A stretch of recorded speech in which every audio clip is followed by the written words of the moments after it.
Welcome to the deeply quiet and ancient shores of the northern world. Close your tired eyes and take a long, incredibly slow breath in, feeling the crisp, clean air perfectly fill your heavy chest. And as you exhale gently, allow your weary body to sink entirely into the soft, familiar warmth of your bed. Tonight, we are journeying far back in time, leaving behind the rushing, demanding noise of the modern world, to step inside a sturdy, timber-framed longhouse nestled safely against the edge of a deep, calm fjord.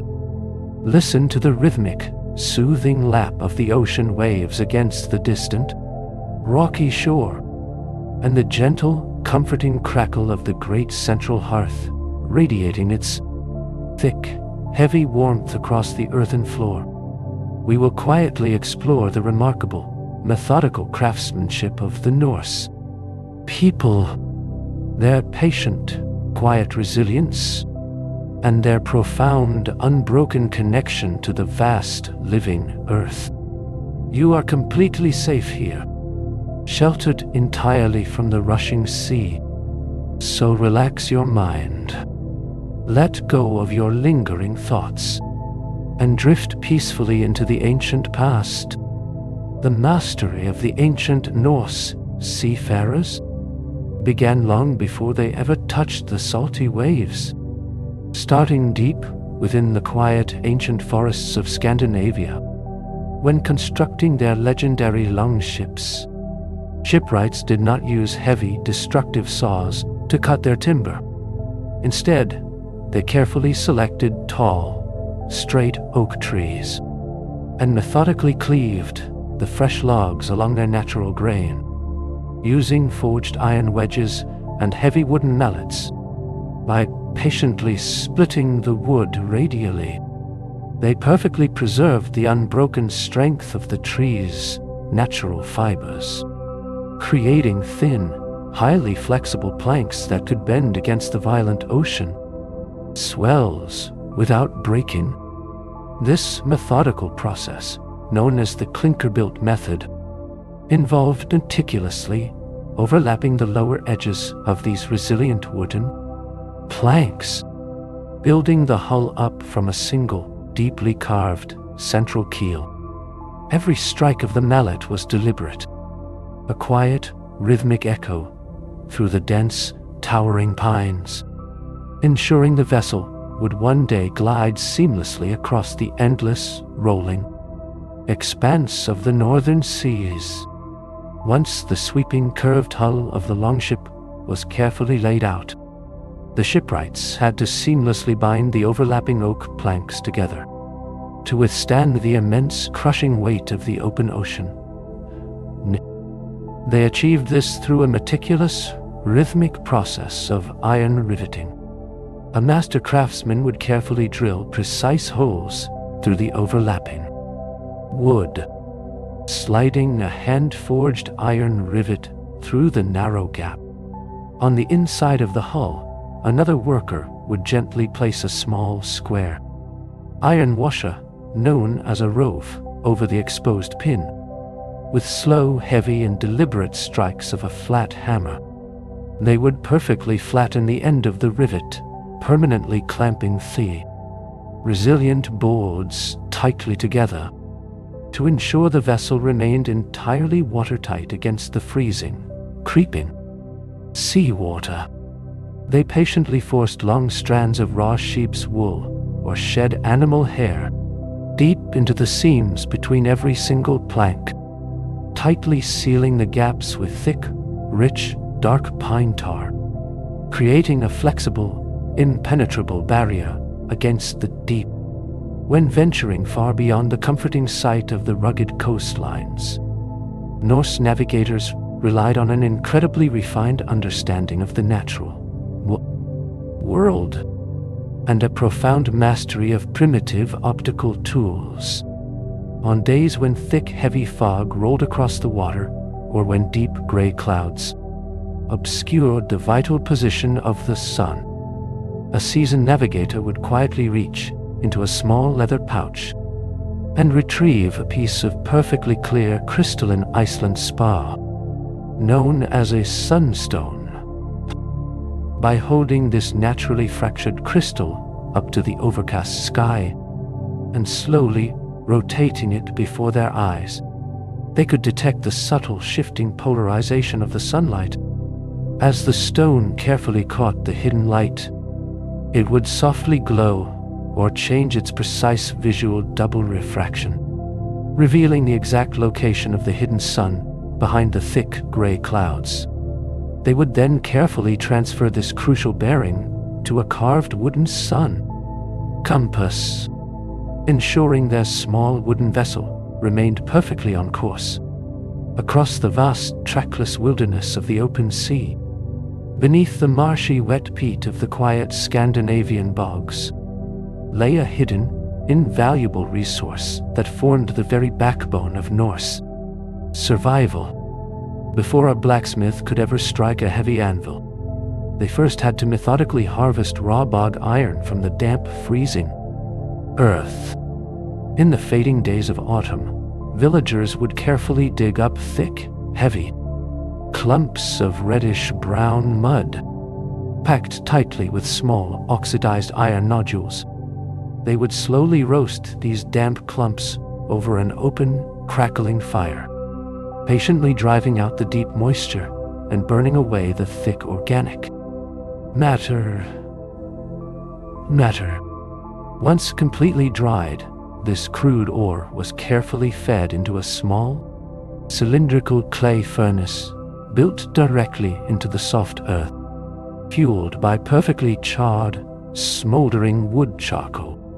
For hours on end, workers would rhythmically pump large, heavy leather bellows, forcing steady, deep breaths of rushing air into the glowing coals, gradually melting away the useless slag, leaving behind a solid, glowing mass of pure, workable iron, completely ready for their heavy hammer. Inside the dark, warm, and soot-stained walls of the village smithy, the newly extracted iron bloom was beautifully transformed through sheer patience and enduring heat. The blacksmith, their face illuminated by the soft, rhythmic glowing of the deep coals, would grip the heavy, red-hot mass with long iron tongs, gently resting it against a massive solid stone anvil. With slow, heavy, and methodical swings of a thick iron hammer, they would forcefully strike the glowing metal, sending a mesmerizing shower of bright, fleeting sparks into the quiet shadows, to give their tools and farming implements true, lasting strength. The smith would repeatedly fold the hot iron over upon itself, patiently welding the rough layers back together through immense heat and dual, steady, downward pressure. This slow, deliberate process of folding and drawing out the metal perfectly aligned the internal crystalline structure of the iron, eventually shaping a flawlessly balanced axe head or a resilient reaping hook, designed to quietly endure generations of harsh, demanding winters. In the deep, insulating warmth of the winter longhouse, the rhythmic, methodical creation of textiles formed the quiet, beating heart of Norse daily life. The vital process began long before the heavy snows fell, when the thick, protective fleeces of the hardy northern sheep were carefully sheared by hand. The women of the household would patiently sit beside the glowing central hearth, taking small raw handfuls of the freshly cleaned wool and gently pulling the coarse fibers through long, iron-toothed combs, meticulously aligning every single strand into a smooth, airy bundle called a rollag. With practiced, fluid motions, they would gently attach these aligned fibers to a simple, carved wooden drop spindle. With a flick of their wrists, The heavy whorl at the bottom of the spindle would what? Rapidly spin, gracefully suspended in the warm air, slowly drafting and twisting the loose, fluffy wool into a tight, incredibly strong and perfectly uniform yarn, ready to be woven into the thick, heavy garments that kept the bitter cold completely at bay. Once the miles of tightly spun yarn had been thoroughly washed and dyed with what? Earthy natural pigments, the complex, mesmerizing work of the warp-weighted loom finally began. This towering wooden frame leaned slightly against the interior timber walls of the quiet longhouse, holding hundreds of vertical warp threads pulled completely taut by the heavy, hanging weight of smooth, fired clay rings. Standing before this intricate web of hanging yarn, a weaver would carefully pass a carved wooden shuttle, loaded with horizontal weft thread, back and forth through the carefully separated layers. With every single pass, they would use a beautifully polished, long, flat blade, often carved directly from the heavy rib bone of a stranded whale, to firmly push the new thread upwards, packing the weave incredibly tight.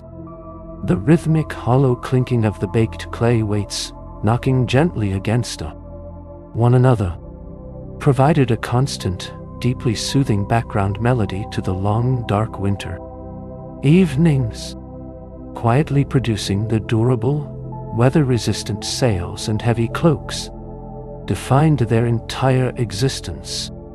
As the brief, golden days of summer rapidly began to fade, the vital, methodical work of preserving food for the long, isolating winter became the primary focus of the entire settlement.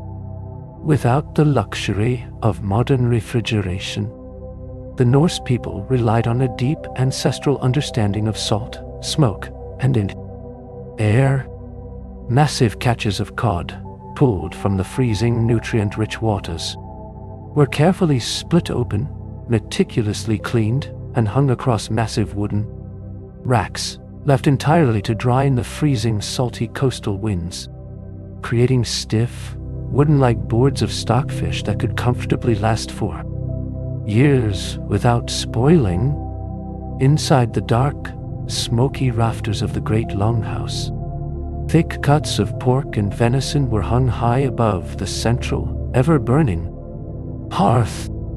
The constant, upward drift of the dense wood smoke slowly permeated the curing meat, gently drawing out the dangerous moisture and sealing the flesh with a rich, protective layer of ash and deep flavor, ensuring the community would safely survive the deeply quiet, freezing months ahead.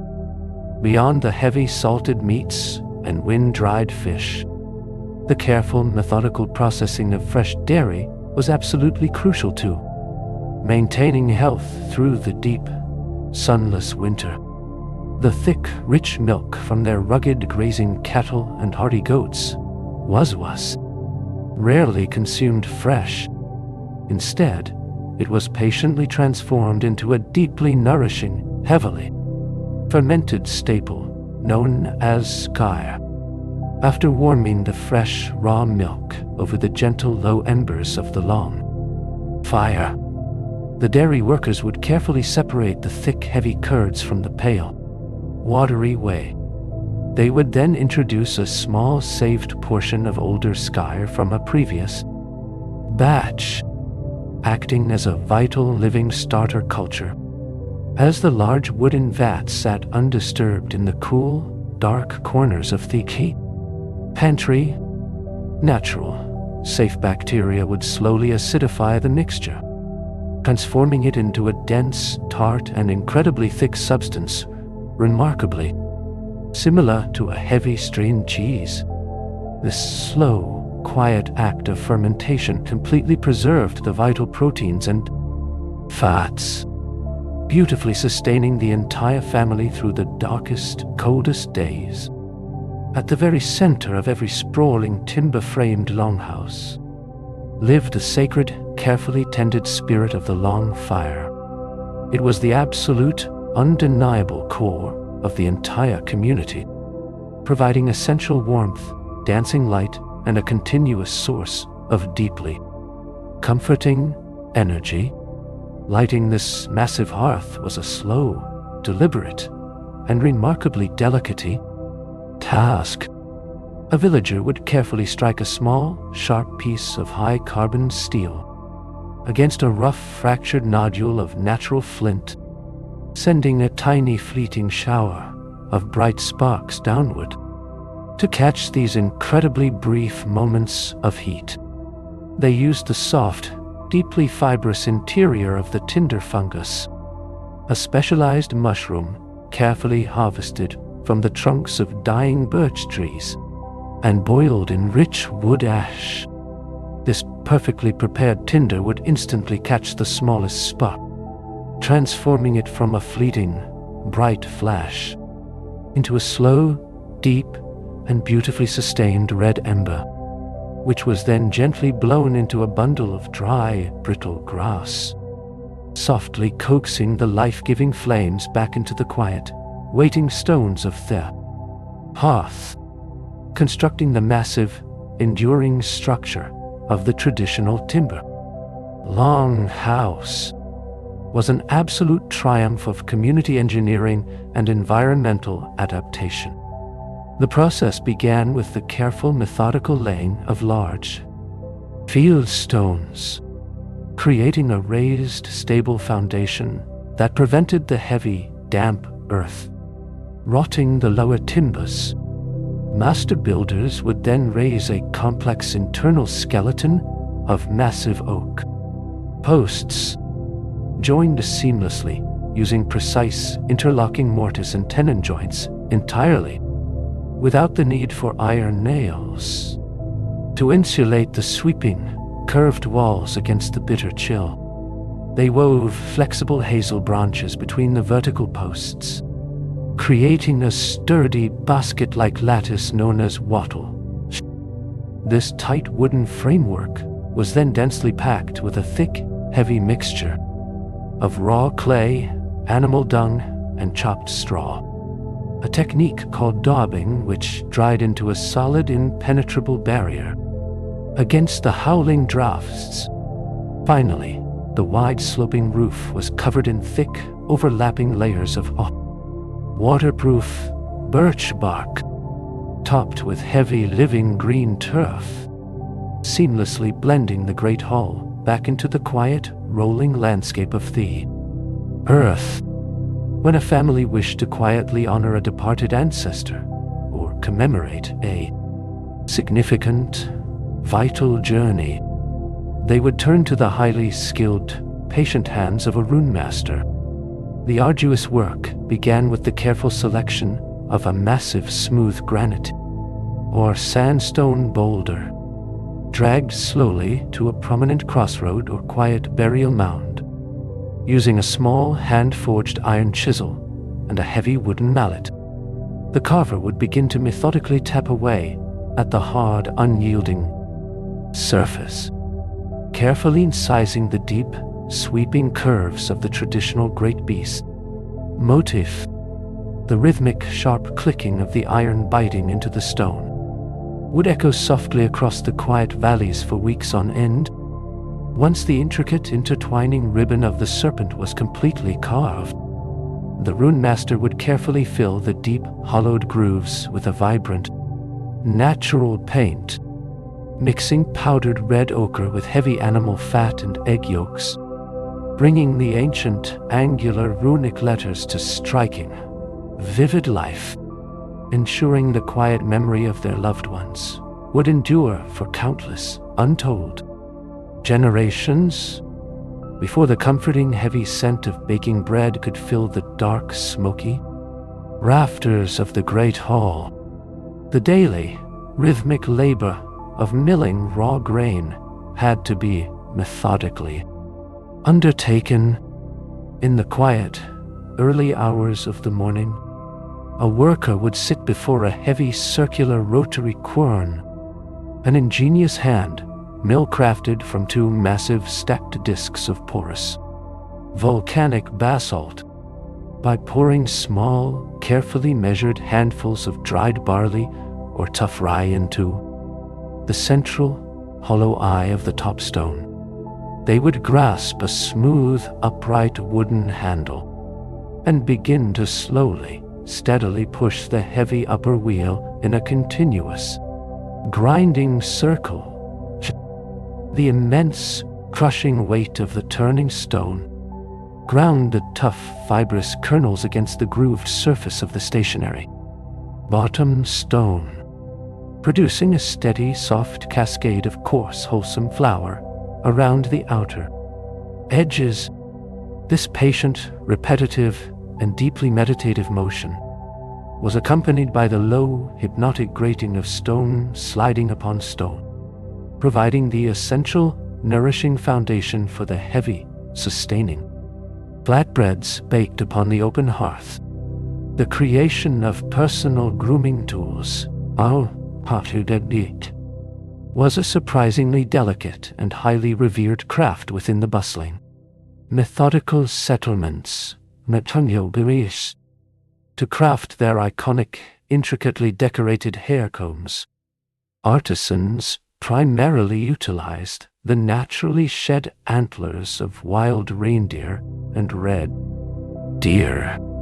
First, the dense, unyielding antler was carefully submerged in a vat of gently boiling water for several hours, slowly softening the tough organic material until it became pliable and yielding to the knife. Using incredibly fine, razor-sharp iron saws, the craftsman would meticulously cut small, rectangular plates to form the central teeth, clamping them tightly between two long, curved connecting ribs of solid bone. They would then bind the entire assembly together using tiny hand-forged copper or iron rivets. Once the basic, sturdy structure was secured, the true artistry quietly began, using specialized, finely tipped engraving tools to patiently carve deep, mesmerizing geometric patterns, or intertwining mythical beasts across the smooth, polished spine, transforming a simple, everyday object into a deeply personal, beautiful work of enduring functional art. Deep within the winding, muddy streets of the bustling trade towns, the delicate, mesmerizing craft of glass bead making provided a brilliant splash of color against the earthy, muted tones of the northern world. The quiet, intense work took place around a small, specialized clay dome furnace, superheated by a constant, rhythmic blast of air from heavy leather bellows. The bead maker would take a long, thin rod of imported, brightly colored glass and hold it carefully over the glowing, white-hot embers until the tip began to softly melt and sag. With incredibly steady, practiced hands, they would gracefully wind the thick, molten glass around a thin, tapered iron mandrel, slowly twirling the metal rod to build a perfectly round, glowing sphere. Before the glass could cool and harden in the crisp air, they might gently press thin, contrasting strings of melted yellow or blue glass into the soft surface, combing them with a fine iron hook to create stunning, intricate wave patterns, before allowing the finished, radiant bead to slowly, safely cool, to safely secure their massive square woolen sails against the violent pulling force of the open ocean wind. Norse seafarers required rigging rope of absolutely immense, unbroken strength. This vital material was not made from hemp, but rather from the highly flexible inner bark of the quiet, towering linden tree. In the damp, early spring, workers would carefully peel long, continuous strips of bark from the straight, heavy trunks. These long strips were then submerged in the shallow, still waters of a quiet, coastal inlet, weighed down with heavy stones and left to gently rot for several long, quiet months. This slow, natural process, known as retting, dissolved the weak, sticky sap and outer bark, leaving behind only the incredibly strong, pale, and flexible bast fibers. Once thoroughly dried in the sun, these resilient threads were meticulously combed smooth and slowly, methodically twisted together by hand, winding smaller, individual strands into massive, incredibly thick ropes, capable of quietly holding the colossal weight of the ships massed against the unrelenting, invisible power of the northern storms, to safely protect their hard-earned wealth and the precious imported treasures kept within their heavy wooden chests. Norse blacksmiths engineered surprisingly complex, beautifully functional iron locks. This demanding work required a mastery of fine, precise metalworking, far beyond the heavy, brutal swings used to shape a wood-splitting axe. The smith would carefully forge a thick, rectangular iron casing, meticulously filing a complex series of internal, solid iron wards. These internal obstacles were specifically, uniquely placed within every single lock, ensuring that only one perfectly matched, deeply notched key could ever pass through the intricate maze. The sliding internal bolt was held firmly in place by a heavy tensioned iron spring. When the master of the house inserted their beautiful bronze-handled key and applied a slow, firm twist, the unique teeth of the key would perfectly bypass the internal wards, gently compressing the stiff spring and smoothly sliding the heavy iron bolt back with a satisfying metallic click, securing their deeply valued possessions within the quiet, shadowy corners of the resting longhouse. The careful, methodical brewing of rich, heavy ale was a highly respected, sacred duty, essential for every significant community gathering and long, quiet winter evening. The complex process began with raw, harvested barley, which was steeped in cool water and spread across the floor to slowly, naturally sprout, transforming the tough starches into vital, sweet sugars. This malted grain was then crushed and transferred into massive, hollowed-out wooden brewing vats. Because these heavy wooden vessels could not be placed directly over the open fire on the brewers utilized an ancient ingenious technique known as stone boiling.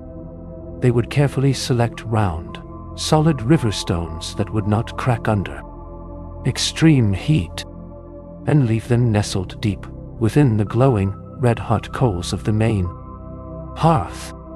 Using long wooden tongs, they would gently lift the glowing stones and drop them directly into the watery mash.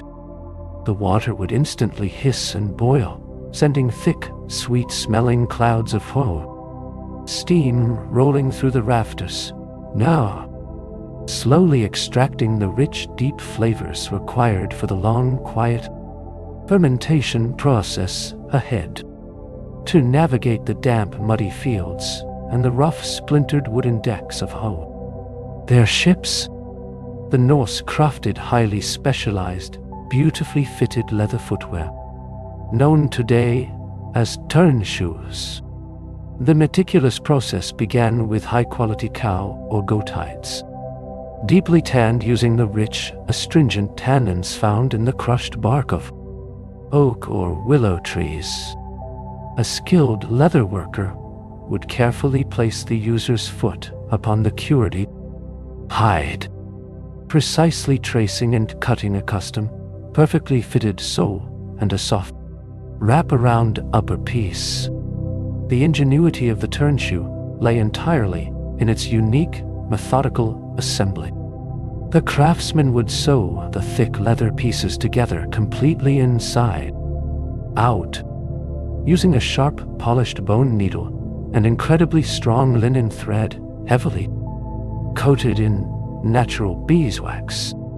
By carefully stitching through the edge of the leather rather than piercing all the way through, they ensured the seams remained completely watertight. Once the intricate, tight stitching was finished, the leather was soaked in water until soft and patiently, forcibly turned right side out, hiding the vulnerable seams safely inside the finished shoe. Even the most experienced, deeply knowledgeable seafarers required practical physical methods to safely navigate the treacherous, hidden shoals of unfamiliar coastlines. As their sweeping wooden longships crept slowly through the thick, heavy morning fog, the crew would rely on a simple, yet highly effective instrument known as a sounding weight. A heavy, bell-shaped piece of cast lead, weighing several pounds, was securely tied to a remarkably long, thin hemp rope that had been carefully, precisely knotted at regular intervals to mark the changing depths. The navigator would stand near the curved wooden bow of the ship and gently swing the heavy lead forward, letting it plunge silently into the dark, rolling water. As the line slipped through their calloused fingers, they would count the passing knots until the weight hit the unseen ocean floor. Furthermore, the hollowed bottom of the lead weight was often packed with soft, sticky animal tallow. When pulled back to the surface, it would bring up small fragments of sand, mud, or crushed shells, quietly revealing the exact nature of the hidden world below, constructing the massive, enduring structure of the traditional timber longhouse was an absolute triumph of community, engineering, and environmental adaptation. The process began with the careful, methodical laying of large, flattened field stones, creating a raised, stable foundation that prevented the heavy, damp earth from rotting the lower timbers. Master builders would then raise a complex internal skeleton of massive oak posts, joined seamlessly using precise interlocking mortise and tenon joints, entirely without the need for iron nails to insulate the sweeping curved walls against the bitter chill. They wove flexible hazel branches between the vertical posts, creating a sturdy basket-like lattice known as wattle. This tight wooden framework was then densely packed with a thick, heavy mixture of raw clay, animal dung, and chopped straw, a technique called daubing, which dried into a solid, impenetrable barrier against the howling drafts. Finally, the wide sloping roof was covered in thick, overlapping layers of waterproof birch bark, topped with heavy, living green turf, seamlessly blending the great hall back into the quiet, rolling landscape of the earth. When a family wished to quietly honor a departed ancestor or commemorate a significant, vital journey, they would turn to the highly skilled, patient hands of a rune master. The arduous work began with a careful selection of a massive, smooth granite or sandstone boulder, dragged slowly to a prominent crossroad or quiet burial mound. Using a small, hand-forged iron chisel and a heavy wooden mallet, the carver would begin to methodically tap away at the hard, unyielding surface, carefully incising the deep, sweeping curves of the traditional great beast motif. The rhythmic, sharp clicking of the iron biting into the stone would echo softly across the quiet valleys for weeks on end. Once the intricate, intertwining ribbon of the serpent was completely carved, the runemaster would carefully fill the deep, hollowed grooves with a vibrant, natural paint, mixing powdered red ochre with heavy animal fat and egg yolks, bringing the ancient angular runic letters to striking, vivid life, ensuring the quiet memory of their loved ones would endure for countless, untold generations.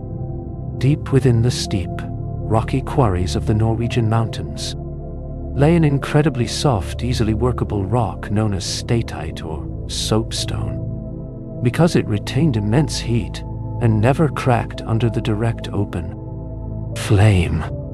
It was the perfect material for crafting the essential cooking pots and small, glowing oil lamps of the longhouse.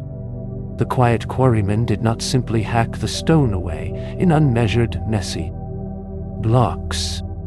Instead, they methodically outlined the circular rim of a bowl directly onto the solid rock face. Using a sharply hardened iron pick, they patiently chiseled a deep, sloping trench around the drawn circle, slowly shaping the rounded exterior of the vessel while it remained firmly attached to the living mountain.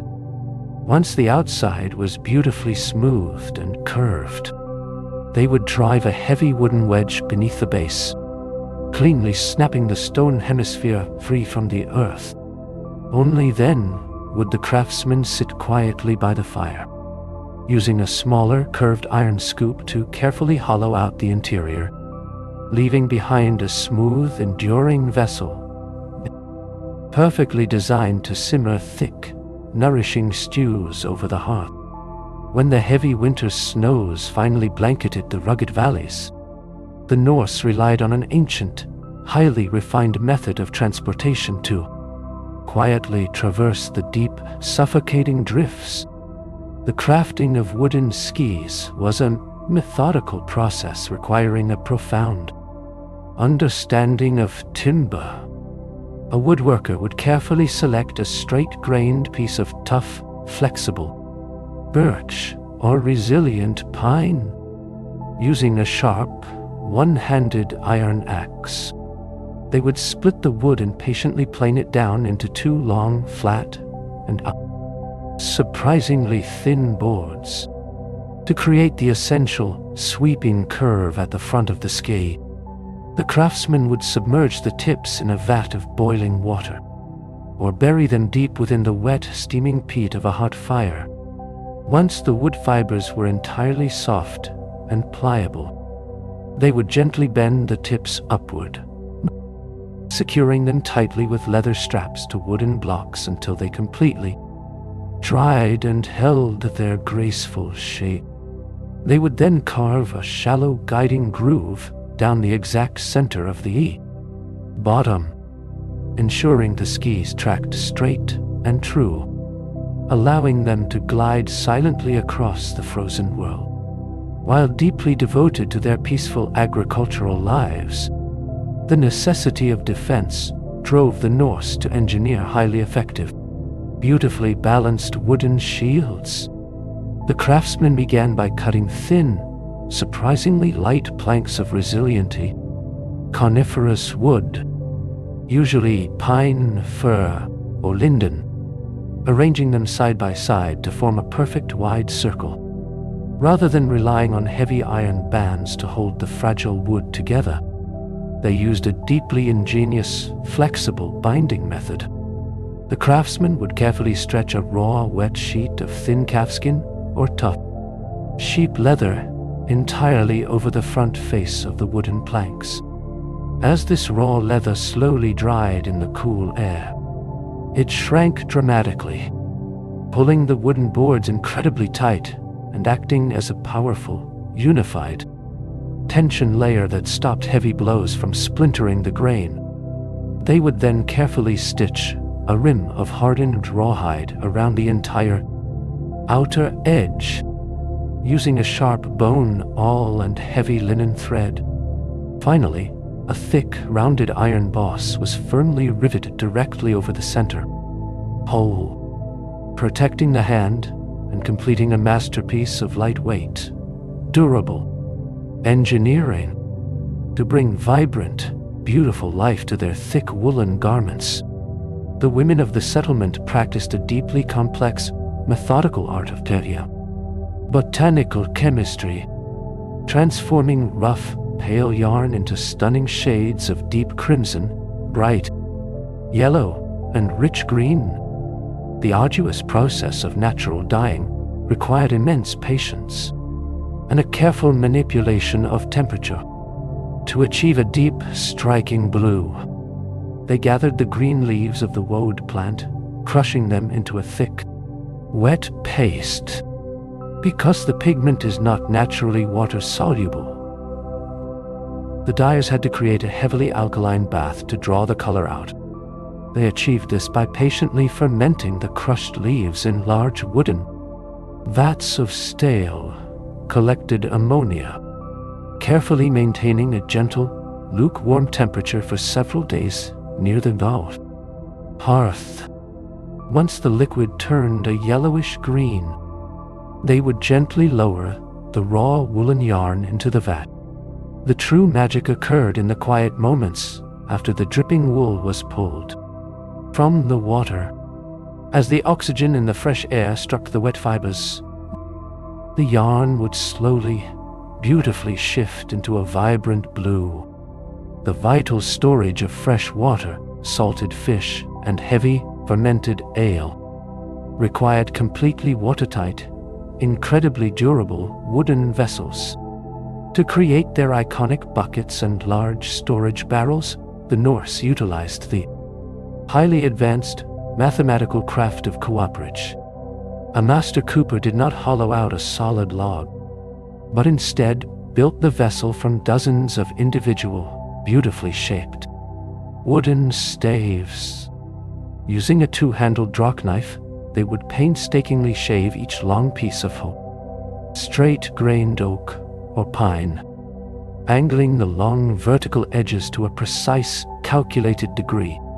When these angled staves were stood upright in a perfect circle, their edges mated seamlessly together to bind this delicate, unstable ring into a solid, impenetrable container. The cooper would heat thin, flat bands of forged iron or twist incredibly strong loops of split hazel wood. By driving these tight, restrictive hoops down over the slightly wider base of the wooden staves, the immense clamping pressure forced the perfectly angled seams tightly together, creating a robust, flawless seal without the use of a single drop of glue. During the long, incredibly dark months when the heavy snow trapped the community indoors, the sharp minds of the Norse were kept constantly engaged through the deeply strategic, quiet game of methodical. The creation of these small, beautiful gaming pieces was a delicate exercise in bone and ivory carving. A carver would often utilize the heavy, dense tusks of the northern walrus, the beautifully smooth teeth of the sperm whale, sitting cross-legged by the warm, glowing light of the fire. They would use a tiny, specialized iron saw to section the tough ivory into small, uniform blocks. Using a finely pointed, sharp iron graver, they would patiently scrape away the sharp corners, slowly rounding the pieces into smooth, deeply satisfying domes that fit perfectly between the fingers. To distinguish the vital defending pieces from the overwhelming attacking force, the craftsman would meticulously drill small, geometric circles into the polished surface, filling the tiny, shallow depressions with a thick, dark mixture of soot and animal fat, creating stunning, high-contrast markers for the quiet, intellectual battles that raged across the checkered wooden board. The creation of soft, enduring leather for heavily insulated clothing and durable gear was a slow, deeply transformative process that required weeks of patient, methodical labor. When a raw cattle or reindeer hide was first acquired, it was stiff and prone to natural decay. To permanently alter the structure of the skin, the tanner first soaked the heavy hide in a running stream for several days, washing away the remaining dirt. They would then carefully stretch the skin tight over a smoothly peeled, sloping wooden log, using a dull, two-handled bone scraper, often fashioned from the massive rib of a moose. They methodically pushed away every single trace of fat, flesh, and hair, leaving behind a pure, clean membrane to make the leather beautifully soft and pliable. They vigorously rubbed a rich, heavy emulsion of boiled animal brains and fat deep into the microscopic fibers. Finally, the softened hide was hung inside a small enclosed smoking tent. The thick, slow-burning wood smoke chemically sealed the fibers, transforming the raw skin into a deeply golden, highly waterproof material that would safely endure for decades. While heavy meat-filled stews were continuously simmered directly over the roaring central hearth, the delicate, essential task of baking large quantities of daily bread required a highly specialized controlled environment just outside the main timber walls of the longhouse. Builders would construct a domed earthen bake oven. They began by piling a solid mound of wet sand into a smooth, even half-sphere. Before the sand could dry, they meticulously coated the entire mound with incredibly thick, heavy layers of wet clay mixed with strengthening straw, leaving a single low opening at the front. Once the thick clay shell had completely hardened in the wind, they simply reached inside and scooped out all the loose sand, leaving a perfect, hollow ceramic dome to bake their coarse barley and rye flatbreads.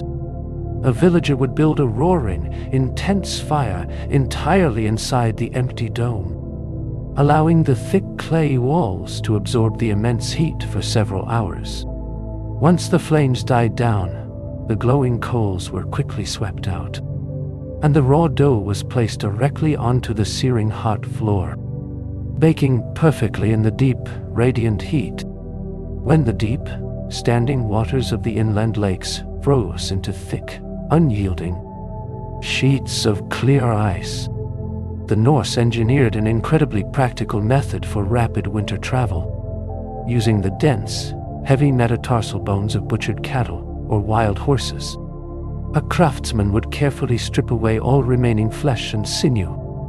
Sitting by the fading light of the hearth, they would use a rough sandstone block to methodically grind the bottom surface of the bone, patiently flattening the natural curve until it formed a perfectly smooth,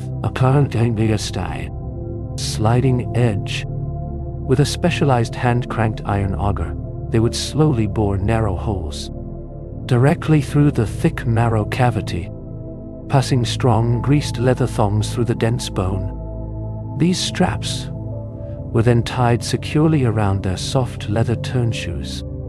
Unlike modern skates that bite into the ice, these ancient bone gliders relied entirely on smooth, frictionless forward momentum.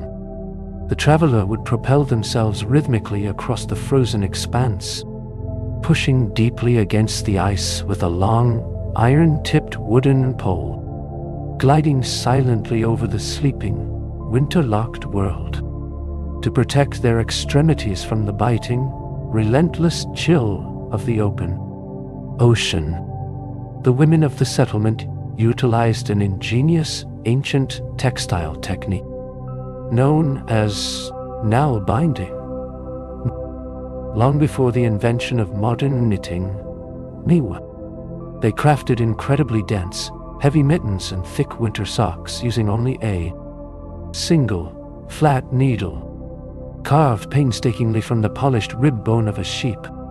The artisan would draw a short, heavily twisted length of coarse wool yarn through the eye of the bone needle and begin to methodically loop the thread over their own thumb, passing the smooth needle back through the previous row in a complex, interlocking figure 8 pattern. Unlike traditional knitting, where a single broken thread can unravel an entire garment, now binding created a series of independent, tightly bound knots. If a fisherman snagged his mitten on a splintered wooden oar or a sharp, forged the dense fabric would safely hold its resilient structure without pulling apart, creating a nearly impenetrable, unyielding layer of enduring warmth against the brutal elements.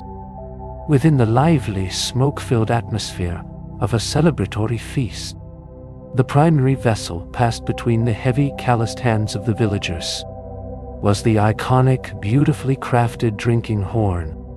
Creating this essential object required a slow, deeply transformative process. The craftsman would first harvest the massive, sweeping horns of domestic cattle or wild aurochs, boiling them for hours in large iron cauldrons to gently loosen the inner, organic core. Using specialized, long-handled iron scrapers, they would meticulously clear out the softened marrow and membrane, scraping the interior walls until they were flawlessly smooth and completely clean.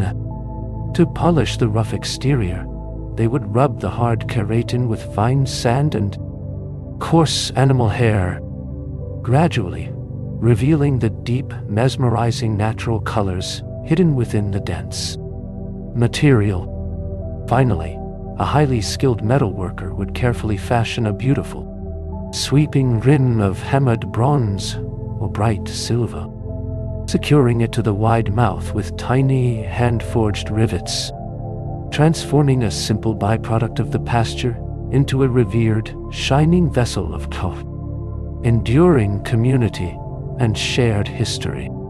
The production of smooth, perfectly symmetrical wooden bowls and everyday eating vessels was achieved through the rhythmic, mesmerizing mechanics of the traditional spring pole lathe, set up quietly in the corner of a dedicated workshop.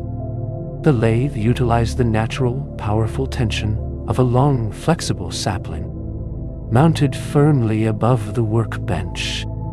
The woodworker would take a solid, roughly hewn block of green birch or soft alder wood, mounting it securely between 2 heavy iron pivot points. A strong, heavily waxed linen cord was dropped from the suspended sapling, wrapped tightly once around the wooden block, and tied to a low wooden treadle resting on the earthen floor. As the craftsmen stepped downward with their heavy boot, the cord pulled the wood into a rapid forward spin, allowing them to press a sharply angled iron gouge into the spinning block, peeling away long, curling ribbons of pale wood. When they released the pedal, the sapling sprang back, resetting the spin, a slow, deeply hypnotic rhythm of creation. The accumulation of wealth in the northern world was rarely measured in fragile, stamped coins, but rather in the raw, heavy weight of gleaming silver. To create the iconic, deeply personal arm rings worn by both men and women, a village silversmith employed an incredibly delicate, high-temperature casting process. They would place small, irregular fragments of hacked silver into a tiny, thick-walled crucible molded from fire-resistant clay. Nestling the crucible deep within a bed of glowing, white-hot charcoal, they continuously pumped a leather bellows, driving the heat to an immense intensity. Once the precious metal collapsed into a brilliant, shimmering pool of liquid light. The smith would carefully lift the searing vessel with long iron tongs, gently pouring the molten silver into a pre-carved smooth mold made of solid soapstone. As the metal cooled and crystallized in the quiet air, it took the exact, unyielding shape of the stone cavity, ready to be carefully removed, filed smooth, and proudly worn as a silent, shining testament to a family's enduring prosperity. Beneath the towering, shadowed cliffs of the coastal fjords, the quiet, essential labor of weaving expansive fishing nets ensured the hollow survival of the entire community through the leanest months. This incredibly demanding, meticulous task was often performed by the older, highly experienced members of the settlement, using miles of fine, incredibly strong thread spun from the resilient bast fibers of crushed flax or hemp. The net maker would sit quietly upon a low wooden stool, holding a small, intricately carved wooden shuttle loaded with the pale twine. In their opposite hand, they held a smooth, flat wooden gauge, dictating the exact uniform size of every single hole in the vast, expanding web.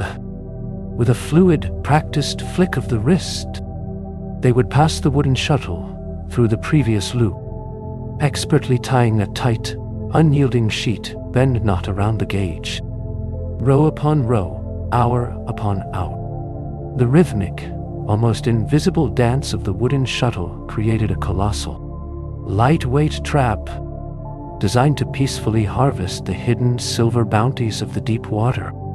As the brief, golden summer faded into the endless, dark twilight of the approaching winter, careful extraction and purification of heavy beeswax became an absolute necessity for casting away the encroaching shadows. After the sweet, valuable honey had been carefully pressed from the woven straw skeps, the remaining sticky comb was collected and placed into a large iron cauldron of gently simmering rainwater. As the intense heat broke down the complex structure of the comb, the pure, golden wax would slowly melt and rise gracefully to the rolling surface of the water. The candle maker would carefully skim this floating, liquid gold, pouring it slowly through a tightly woven coarse linen cloth to filter out the trapped pollen and tiny, fragmented wings. Once completely purified, they would repeatedly dip long, tightly twisted wicks of raw cotton or flax into the warm, fragrant vat, allowing each thin layer to cool and harden in the crisp air, slowly building up a thick, slow-burning candle that would eventually bathe the dark longhouse in a warm, deeply comforting glow. Within the secluded, quiet corners of the massive longhouse, providing a sanctuary of restorative warmth, away from the drafts of the outer walls, lay the heavy enclosed wooden box beds. Master carpenters constructed these robust, enduring sleeping quarters using thick, cleanly planed oak planks, joining the heavy boards with precision-cut dovetail joints, creating a completely solid, self-supporting wooden frame without a single metal fastener to create a supportive, yielding foundation. They methodically wove a complex, tight lattice of heavy hemp rope back forth across the bottom of the wooden frame, pulling the thick cords incredibly taut to prevent sagging. Upon this resilient, woven base, they placed a massive sewn linen tick, deeply stuffed with the soft, insulating down of harvested geese or the fragrant, dried spring heather gathered from the rolling hillsides to fully trap the precious body heat during the most bitter, freezing nights. Heavy woolen tapestries or sliding wooden panels were pulled shut, enclosing the sleeper in a tiny, perfectly insulated and profoundly peaceful sanctuary of rest. The tiny, fragile bronze and iron needles utilized for sewing the community's garments were incredibly precious and highly susceptible to snapping or rusting in the damp coastal air. To safely house these vital, delicate tools, Norse artisans crafted deeply beautiful, highly functional needle cases from the cuss, hollow leg bones of small animals or water birds. The craftsman would carefully cut a small cylindrical section of the smooth bone, patiently polishing the rough edges with damp, abrasive sand until it felt like smooth glass against the skin. Using incredibly fine, sharp iron awls, they would often engrave the exterior with sweeping geometric patterns or tiny, stylized animals, creating a personal, intimate masterpiece of miniature art. To secure the needles inside, a small, tightly rolled plug of raw sheep's wool was attached to a thin, braided leather cord. The seamstress would carefully push her sharp needles directly into this dense, lanolin-rich wool, drawing the plug safely back inside the hollow bone cylinder, where the natural oils perfectly protected the metal from the creeping, silent rust. The extensive vital preservation of meat and fish required vast, unending quantities of pure, crystalline salt, a resource that the resourceful Norse had to painstakingly extract from the freezing, gray waters of the northern sea. Along the rocky, desolate coastlines, salt makers constructed long, low stone hearths, sheltered carefully from the howling winds. Upon these raging continuous fires, they placed massive, shallow, rectangular pans forged from heavy, riveted iron or cast lead. Workers would continuously haul heavy wooden buckets of freezing seawater up from the crashing surf, pouring the briny liquid into the searing, wide pans. As the intense, unbroken heat slowly boiled the water away into thick clouds of white, rolling steam, a dense, heavy crust of sparkling white salt would gently form along the dark metal bottom. Using long, flat wooden rakes, they would methodically scrape the precious wet crystals into large woven wicker baskets, allowing the remaining moisture to drip quietly away, leaving behind the essential, life-saving mineral that ensured the community would safely endure the long, unforgiving winter. To ensure their vital, wooden vessels remained entirely impervious to the crushing, freezing ocean, the Norse required vast, unending quantities of dark, waterproof pine tar.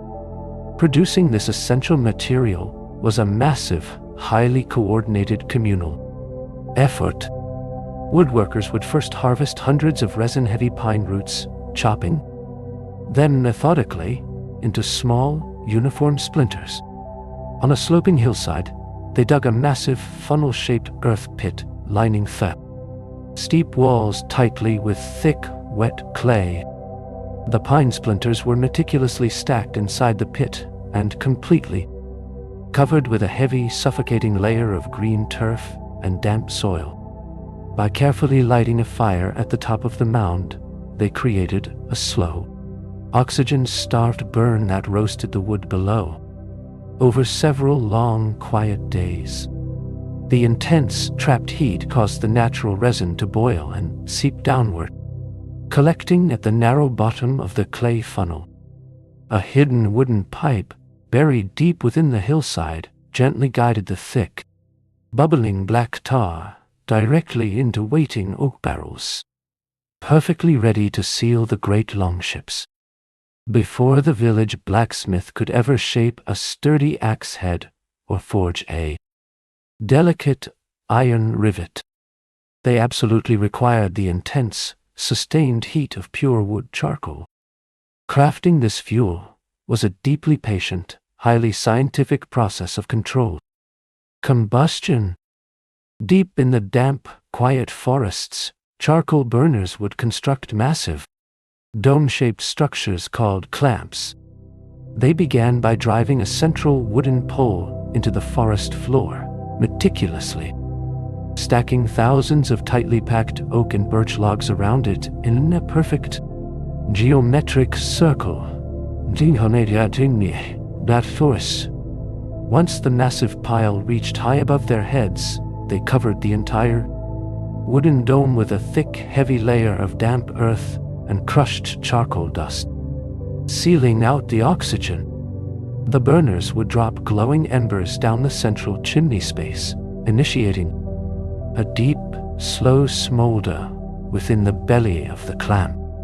For weeks on end, they maintained a quiet, constant vigil, patching tiny cracks in the smoking earth with wet mud, ensuring the wood slowly baked rather than burned, yielding a lightweight, carbon-rich fuel capable of melting solid iron, raking the tough, heavily root-bound Scandinavian soil to plant vital crops of barley and rye. Required a beautifully engineered, specialized wooden implement known as an RD.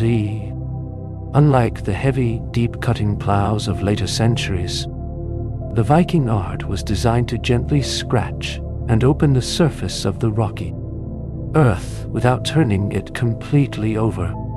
A master carpenter would carve the main beam from a single, naturally curved piece of heavy ash or oak, ensuring the grain of the wood perfectly followed the sloping shape for maximum, unbroken strength. At the very bottom of this curved wooden stilt, they securely mounted a hand-forged, sharply pointed iron share. When hitched securely to a slow, steady team of powerful draft horses or heavy oxen, the farmer would grip the single wooden handle, pressing down with immense, sustained physical force. The sharp iron tip would slowly, rhythmically slice through the tangled grass, roots and heavy, cold mud, creating a shallow, perfectly straight furrow, preparing a safe, fertile bed for the scattered golden seeds of the coming harvest. To fasten their heavy woolen cloaks tightly against the biting coastal winds, both men and women relied on heavy, intricately decorated bronze brooches. The creation of these stunning metallic masterpieces relied entirely upon the ancient, delicate technique of lost wax casting. The craftsman would begin by sitting near the warm hearth, carefully carving a perfect, highly detailed replica of the desired brooch entirely from firm, golden beeswax, using tiny bone needles to press intricate, knotwork patterns directly into the soft wax. Once the masterpiece was finished, they gently encased the entire wax model in a thick, heavy layer of wet, fine-grained clay, leaving only a tiny, narrow channel open at the very top. This clay mold was then placed near the glowing coals, baking the shell into solid, hard ceramic. As the heat penetrated the clay, the wax interior completely melted and poured out, leaving a flawless hollow cavity inside. The silversmith would then carefully pour superheated, glowing liquid bronze down the narrow channel, perfectly filling the hidden and invisible mold to forge a beautiful, enduring piece of art. For gathering wild, tart cloudberries from the sprawling bogs or storing dry, precious herbs inside the longhouse, the Norse utilized the incredibly resilient, naturally waterproof bark of the birch tree. In the damp, early weeks of spring, when the rising sap made the trees flexible and willing, a forager would use a sharp, small iron knife to slice a single, vertical line, down a smooth, white trunk. With gentle, steady pressure from a carved wooden wedge, they would slowly peel back a massive continuous sheet of the flexible outer bark, taking great care not to damage the inner, living wood. Back in the quiet warmth of the settlement, they would cut the wide sheets into long, even strips. Before weaving, the strips were submerged in warm water to prevent cracking. Sitting cross-legged on the earthen floor, the artisan would meticulously fold and interlock the damp, golden strips in a tight, diagonal pattern, binding the wide rim with a sturdy root from a spruce tree, crafting a beautiful, lightweight vessel that would quietly last for decades. The long, isolating winter nights were frequently filled with the deeply resonant, comforting melodies of a six-stringed wooden lyre. Crafting this delicate musical instrument was an exercise in absolute precision and acoustic engineering. A highly skilled woodworker would carefully select a solid block of seasoned maple or rich, resonant oak. Using finely sharpened iron gouges and wooden mallets, they would painstakingly hollow out the main sound box, leaving the back and sides incredibly thin to perfectly amplify the quiet, acoustic vibrations. A flat, flawlessly smooth soundboard of straight-grained pine was then carefully glued over the hollow cavity using a heavy natural adhesive made from boiled fish bladders. To string the instrument, the craftsman did not use metal, but rather carefully twisted the dried, thoroughly cleaned intestines of sheep, one shooting oil, when stretched tightly across a carved wooden bridge and tuned using solid bone pegs. These natural gut strings produced a low, rich, and deeply hypnotic sound, perfectly accompanying the ancient, whispered poems of wandering storytellers and quiet, resting families surviving the freezing heavy salt spray of a grueling sea voyage required highly specialized, deeply waterproofed leather garments. The Norse achieved this through a meticulous aromatic process of deep oil saturation. Once a tough cowhide or thick sealskin had been fully tanned and stitched into a wide, heavy cloak, the wearer would lay the finished garment across a wide, flat wooden table. Near the warmth of the roaring hearth, they would slowly heat a large iron cauldron filled with thick, rich fish oil, heavily mixed with the rendered yellow fat of a butchered sheep. Using a dense, coarse brush made from stiff boar bristles, they would forcefully scrub the hot liquid fat directly into the porous surface of the leather.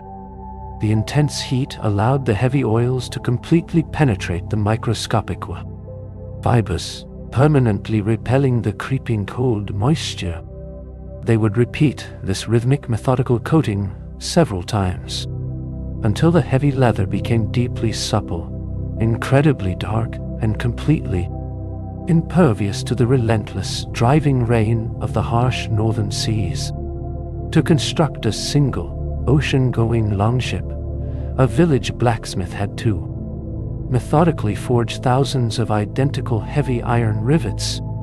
This relentless, rhythmic task was the true, quiet foundation of Norse naval dominance.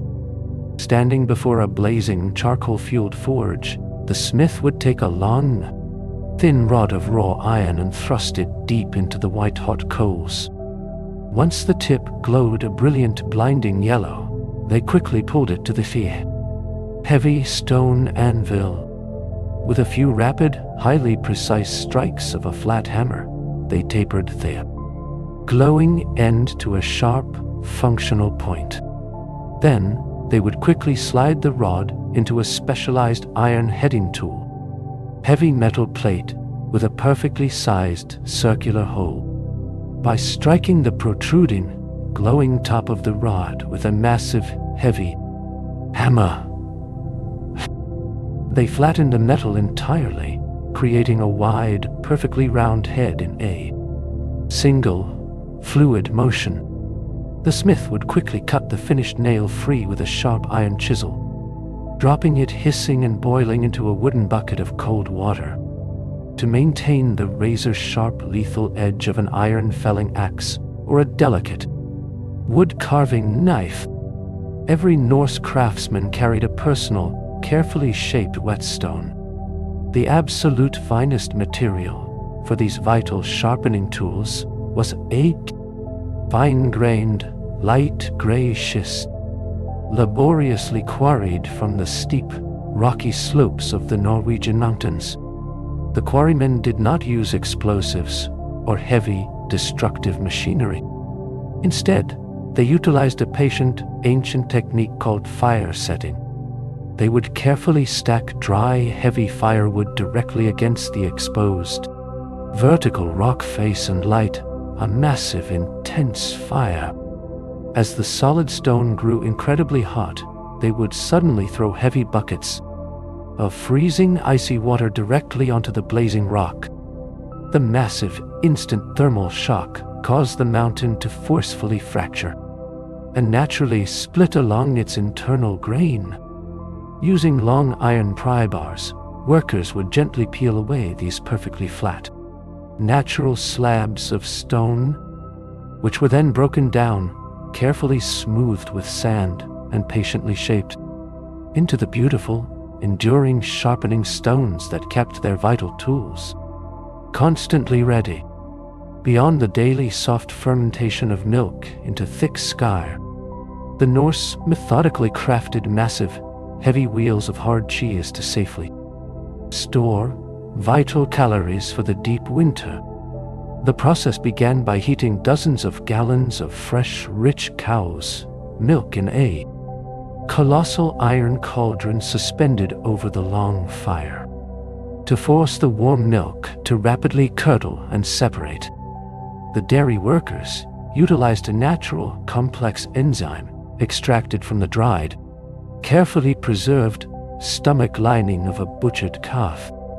When a small piece of this stomach, known as rennet, was dropped into the warm milk, it triggered a rapid chemical reaction, pulling the heavy proteins together into solid, rubbery curds. The workers would carefully scoop these warm curds into a loosely woven linen cloth, placing it inside a round, perforated wooden mold.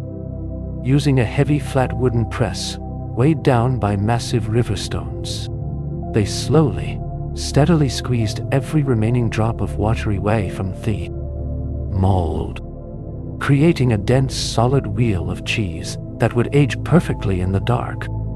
To create the vibrant, incredibly strong, and highly intricate decorative borders that adorned the edges of their heavy woolen tunics, the women of the settlement employed a brilliant mathematical technique known as tablet weaving. Rather than using a massive standing loom, this highly portable craft required only a small deck of square, wooden or bone tablets, each pierced with 40 precise holes at the corners. The weaver would carefully thread long, brightly dyed woolen yarns through these tiny holes, tying one end to a sturdy post and the other securely to their own leather belt. By leaning back, they created the perfect, unbroken tension required for the delicate work. The true ingenuity lay in the methodical turning of the wooden cards. Rotating the entire deck forward or backward by a quarter turn would twist the colorful threads around one another in complex, hidden geometries.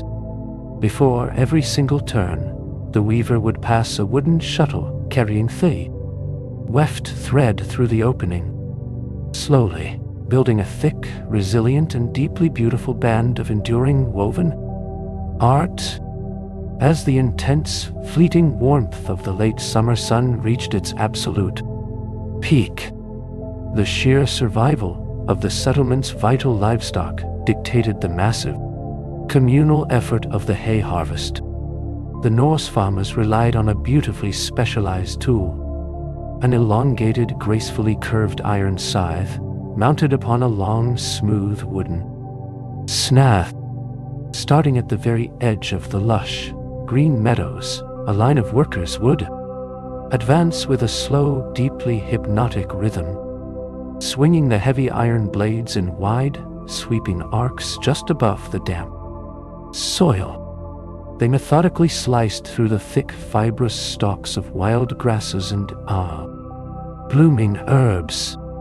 The fallen green mounds were not simply left on the ground to rot, but were meticulously gathered using long-handled wooden pitchforks and draped carefully over high horizontal timber drying racks. This allowed the constant coastal winds to rapidly strip away the internal moisture before the autumn rains arrived, transforming the lush meadow into dry, golden fodder, ensuring the sheep and cattle would peacefully survive the dark, freezing months, navigating the immense, heavy wooden longships against a direct, opposing headwind required an astonishing mastery of aerodynamic physics and heavy manual labor. The Norse seafarers utilized a highly advanced, specialized piece of rigging known as a baitias, or a tacking spar. When the wind blew fiercely against their desired path, the crew could not simply row endlessly through the crushing swells. Instead, they would carefully unlash a remarkably long, sturdy pole of solid pine, physically jamming one end directly into a reinforced wooden socket near the base of the towering mast. The other end was forcefully pushed into the bottom corner of the massive, square woolen sail, stretching the heavy fabric incredibly tight and angling it sharply toward the bow of the ship. This ingenious physical manipulation transformed the square sail into an aerodynamic foil, allowing the vessel to capture the invisible power of the contrary wind and slice methodically forward in a zigzagging diagonal path, conquering the relentless, opposing breath of the vast, unforgiving ocean. Every single seafarer traversing the vast rolling expanse of the northern oceans required a deeply sturdy, completely waterproof personal sea chest, which served as both a secure storage vessel for their precious earthly belongings and a vital resting seat upon the open rowing benches. A master carpenter would select dense, perfectly seasoned oak, methodically splitting and planing the wood into remarkably flat, wide boards. Instead of relying on fragile, easily rusted iron nails, they expertly joined the heavy corners using intricate, interlocking wooden dovetails, meticulously cutting angled pins and tails that wedged tightly together, creating an unbreakable, solid wooden bond. To seal the interior from the creeping, freezing salt water, they carefully pushed thin layers of raw sheep's wool and sticky pine tar deep into the tightly fitted seams. The heavy, sloping lid was finally attached with hand-forged, thick iron strap hinges and secured with a complex internal iron lock, creating a deeply personal, enduring sanctuary of dry warmth amidst the endless, crashing chaos of the sea. Long before the sharp metallic snip of iron shears became common in the northern pastures, the Norse harvested the vital, insulating fleeces of their hardy, indigenous sheep through an incredibly gentle, ancient process known as ruing. As the deep winter finally retreated and the warmer spring air initiated the animal's natural shedding cycle, the shepherds would carefully herd the flock into small circular stone enclosures. Sitting quietly upon the grassy earth, they would calmly hold the resting sheep, and use their bare fingers to methodically, gently pluck the loose, rising wool directly from the skin. This peaceful, slow technique was not only completely painless for the animal, but it possessed a profound mechanical advantage. By plucking rather than cutting, the shepherd extracted the entire unbroken length of the wool fiber, perfectly preserving the strong, coarse outer hairs and the incredibly soft, insulating undercoat, ensuring the resulting spun yarn would possess the absolute maximum strength and deep, enduring warmth required for the heavy, ocean-going sails and vital winter garments. While the heavy communal stews simmered endlessly in large, suspended cauldrons, the daily preparation of essential nourishing flatbreads required a completely different, highly specialized application of thermal energy. Near the glowing, red-hot center of the longhouse hearth, the cook would carefully place a massive flat slab of solid statite, a remarkably dense, heat-retaining rock commonly known as soapstone. Because this incredible material could safely absorb and hold immense, staggering temperatures without cracking or shattering, it functioned as a flawless, primitive stovetop. Once the thick stone radiated a deep, invisible heat, the cook would take small, rounded bowls of heavily kneaded barley and rye dough, rolling them out with a carved wooden pin into beautifully thin, wide circles. They would gently lay the raw dough directly onto the searing, dry surface of the rock, watching quietly as the intense trapped heat instantly blistered and baked the grain, flipping it quickly with a wooden spatula, producing stacks of worn, toasted sustenance that perfectly fueled the demanding physical labor of the northern day. To ensure a completely reliable, unfreezing source of fresh drinking water during the deepest, most isolating depths of winter, a Norse settlement would engineer highly sophisticated, deeply excavated, timber-lined wells. The vital process began during the dry days of late summer, with workers methodically digging a wide, plunging shaft deep into the dense, packed earth, searching carefully for the hidden, flowing water table to absolutely prevent the heavy surrounding walls of mud and stone from catastrophically collapsing inward. Carpenters would construct a massive, hollow, square tube of heavy oak logs, expertly notching the corners so the timbers interlocked perfectly, much like miniature, sunken log cabin. As the diggers carefully removed the soft dirt from directly beneath the heavy wooden frame, the entire massive timber structure would slowly, safely sink deeper into the cooling earth. Once the pure, freezing groundwater seeped up through a filtering layer of clean river gravel at the bottom, the settlement possessed a secure, enduring lifeline, completely protected from the creeping frost above.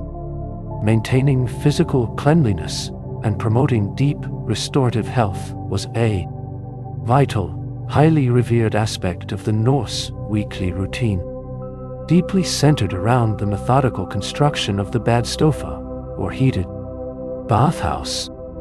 This small, heavily insulated wooden cabin was purposefully built a safe distance from the main longhouse, entirely dedicated to the cleansing power of trapped steam.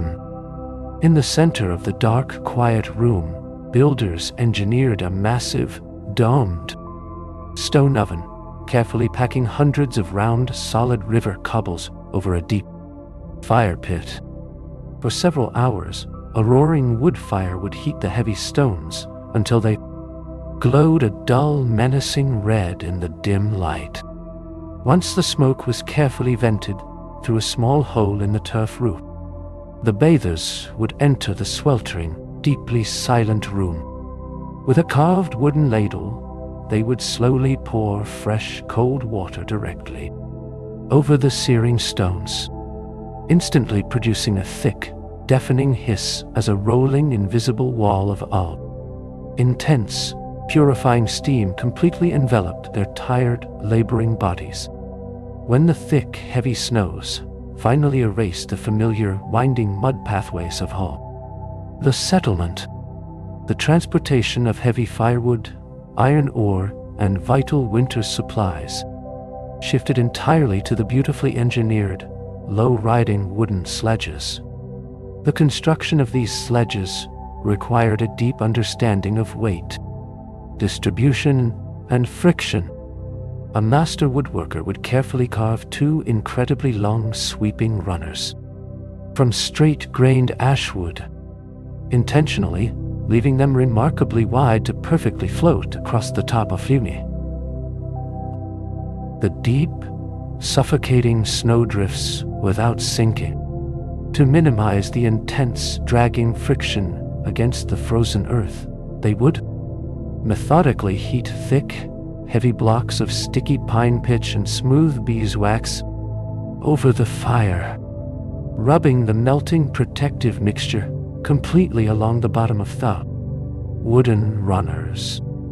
Using small, intricately carved wooden pegs, they would firmly attach a lightweight, slatted wooden cargo bed above the runners, creating a highly flexible, enduring vehicle that could be quietly, easily pulled by a single, sturdy horse through the endless frozen silence of the sleeping winter forests. The profound, undeniable mastery of the Norse woodcarver was not solely reserved for the functional architecture of the settlement, but was vividly expressed through the deeply intricate mythical ornamentation of their most valued possessions. To transform a plain, heavy wooden bedpost or a towering ship's prow into a striking masterpiece of the legendary Osberg style, the artisan required an arsenal of incredibly fine, specialized iron tools.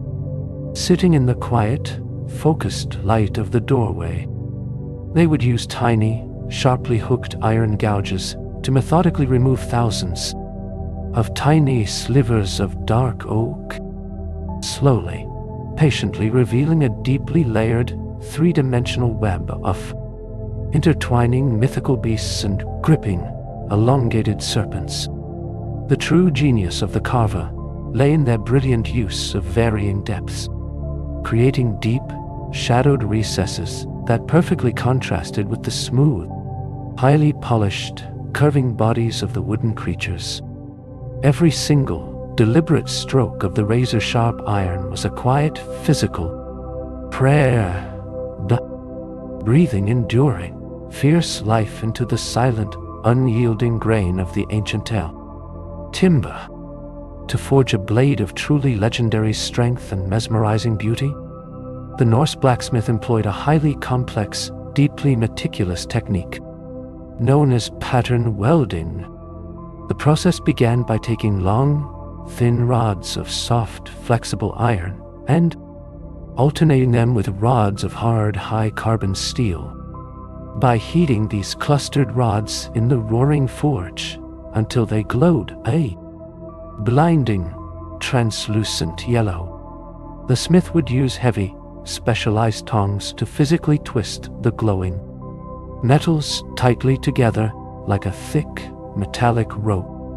This twisted bundle was then hammered flat against the heavy anvil, seamlessly welding the distinct layers into a single, unified bar. By repeating this grueling, rhythmic process of twisting, folding, and hammering, the smith created a blade core that possessed both the resilient flexibility of low iron and the razor-sharp edge retention of steel. When the finished blade was finally polished and gently etched with a mild acid, the hidden, internal grain was beautifully revealed, displaying swirling, intricate ripples that perfectly resembled the dark, mesmerizing currents of a flowing, winding river, when providing essential wild game for the winter storehouse. The Norse hunter relied on the brilliant natural engineering of the traditional yew-wood bow. A master bowyer would carefully select a straight, unblemished branch of a deeply aged yew tree, specifically choosing a piece that perfectly contained both the pale outer sapwood and the dark, heavy inner heartwood. This dual wood composition was the absolute key to the weapon's immense lethally power. The artisan would methodically carve the back of the bow, the side facing entirely away from the archer, from the flexible, pale sapwood, which possessed incredible tensile strength to stretch without breaking. The belly of the bow, facing the hunter, was shaped from the dense, dark heartwood, which excelled at withstanding deep, crushing compression. By carefully tillering the wood with a sharp iron draw knife, shaving away paper-thin ribbons until the limbs bent in a flawless, even arc, the craftsman engineered a composite masterpiece of stored kinetic energy, capable of launching a heavy, iron-tipped shaft silently through the dense, ancient pines, to ensure their vital hunting arrows flew with absolute, unwavering precision through the dense forest air. The meticulous craft of fletching was undertaken with profound, quiet focus. The fletcher would first select incredibly straight, lightweight shafts of young hazel or resilient birch wood, carefully shaving them perfectly round with a small, specialized hand plane. To stabilize the flight, they gathered the stiff, discarded flight feathers of geese or swans. Using a razor-sharp iron knife, they carefully split the central quill directly down the middle, separating the aerodynamic veins.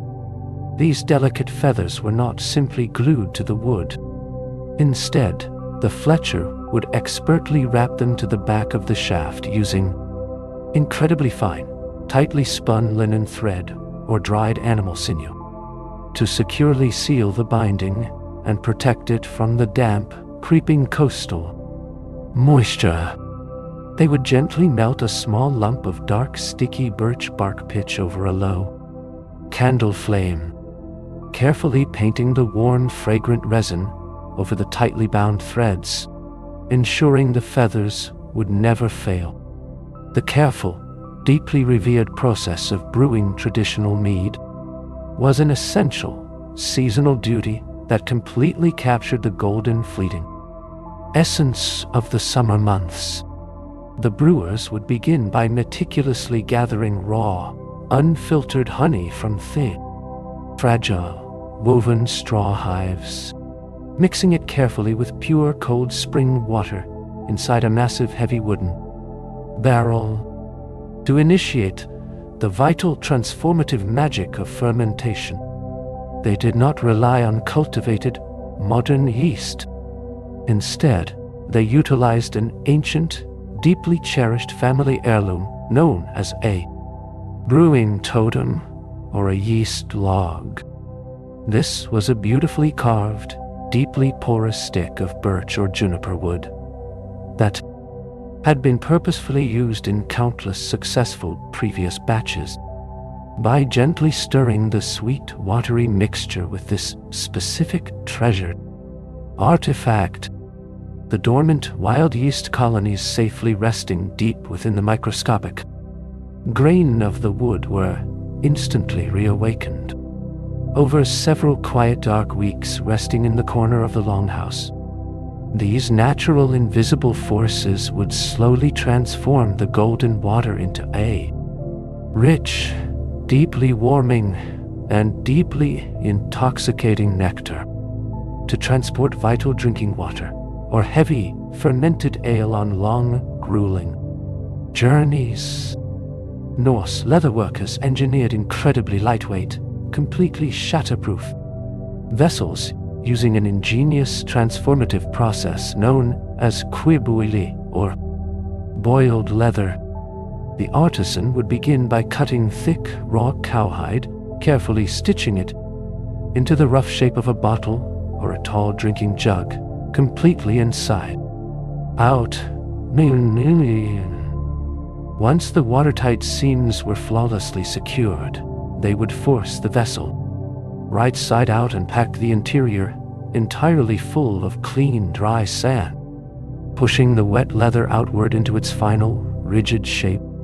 The true, hardening transformation occurred when this sand-filled form was carefully submerged into a gently boiling cauldron of natural water, heavily infused with rich animal tallow and sticky beeswax.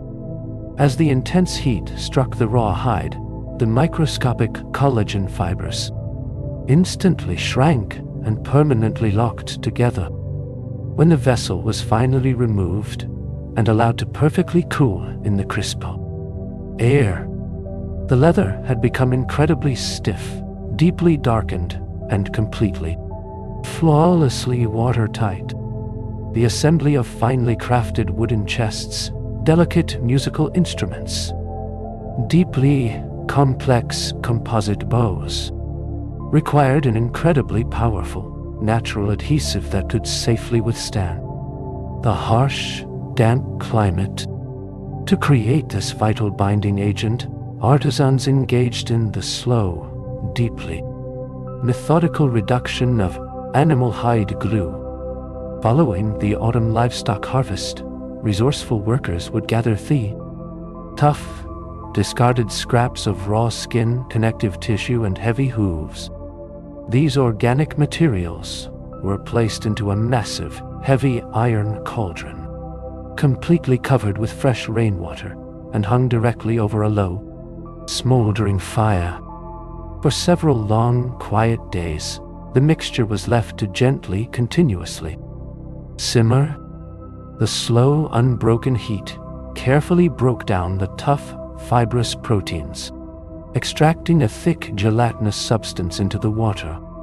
The artisan would then meticulously strain the liquid through a coarse linen cloth, discarding the solid waste, and gently boil the remaining liquid until it reduced into a dense, amber-colored syrup. When completely dried into hard, translucent flakes, this incredible glue could be instantly reconstituted with warm water. As the heavy, isolating darkness of the deep winter descended upon the quiet settlement, the vital dancing light of the longhouse was carefully sustained by simple, beautifully engineered stone lamps. Crafting these essential sources of light required a small, solid block of statite or soapstone, specifically chosen for its incredible natural resistance to intense, unbroken heat. Sitting quietly near the warmth of the central hearth, a carver would use a sharp, heavy iron gouge to meticulously hollow out the center of the soft stone net, creating a smooth, shallow bowl with a gently sloping lip. To fuel this quiet light, they did not use rare wax, but instead relied on the rendered liquid fat of marine mammals or freshly caught fish. For the vital wick, foragers would carefully gather specialized, highly absorbent species of sphagnum moss from the damp, freezing bogs. By twisting this dried fibrous moss into a tight, dense cord and laying it gently into the pool of golden oil, they produced a remarkably steady, deeply comforting, and entirely smokeless flame. Along the freezing, storm-battered shores of the Baltic Sea, foragers would methodically walk the tidal lines after a violent coastal storm, searching carefully for small, glowing fragments of petrified tree resin, highly revered as amber. This incredibly lightweight, deeply golden material was highly prized for its astonishing beauty and perceived quiet magic. to transform a rough, cloudy nugget of raw amber into a stunning, flawless bead, or a protective amulet. The artisan required a gentle, deeply patient touch. Because amber is surprisingly soft, they could not use heavy, destructive iron files. Instead, they would methodically rub the raw stone against a smooth, flat block of fine-grained sandstone, perfectly shaping the delicate curves and rounding the sharp edges to achieve that iconic glass-like mesmerizing polish.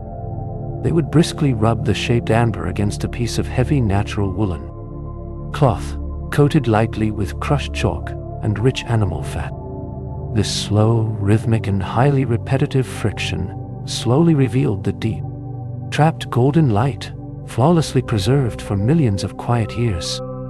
The ability to quickly and reliably spark a life-giving fire in the freezing, damp wilderness relied entirely upon the absolute mastery of the village blacksmith to forge high-quality, carbon-rich fire striker. This essential, everyday tool demanded a deeply specific, complex metallurgical process. The smith would take a small, thick bar of pure iron and purposefully heat it within a specialized enclosed clay crucible, packed tightly with crushed animal bones and heavy wood charcoal. This intense, oxygen-starved environment forced the raw carbon directly into the outer skin of the iron, creating a tough, hardened steel surface. Using slow, careful strikes of a small hammer, they would shape the metal into an elegant, sweeping curve, specifically designed to fit perfectly over the knuckles of the hand. To complete the tool, they plunged the glowing red-hot steel instantly into a bucket of freezing water or cold fish oil.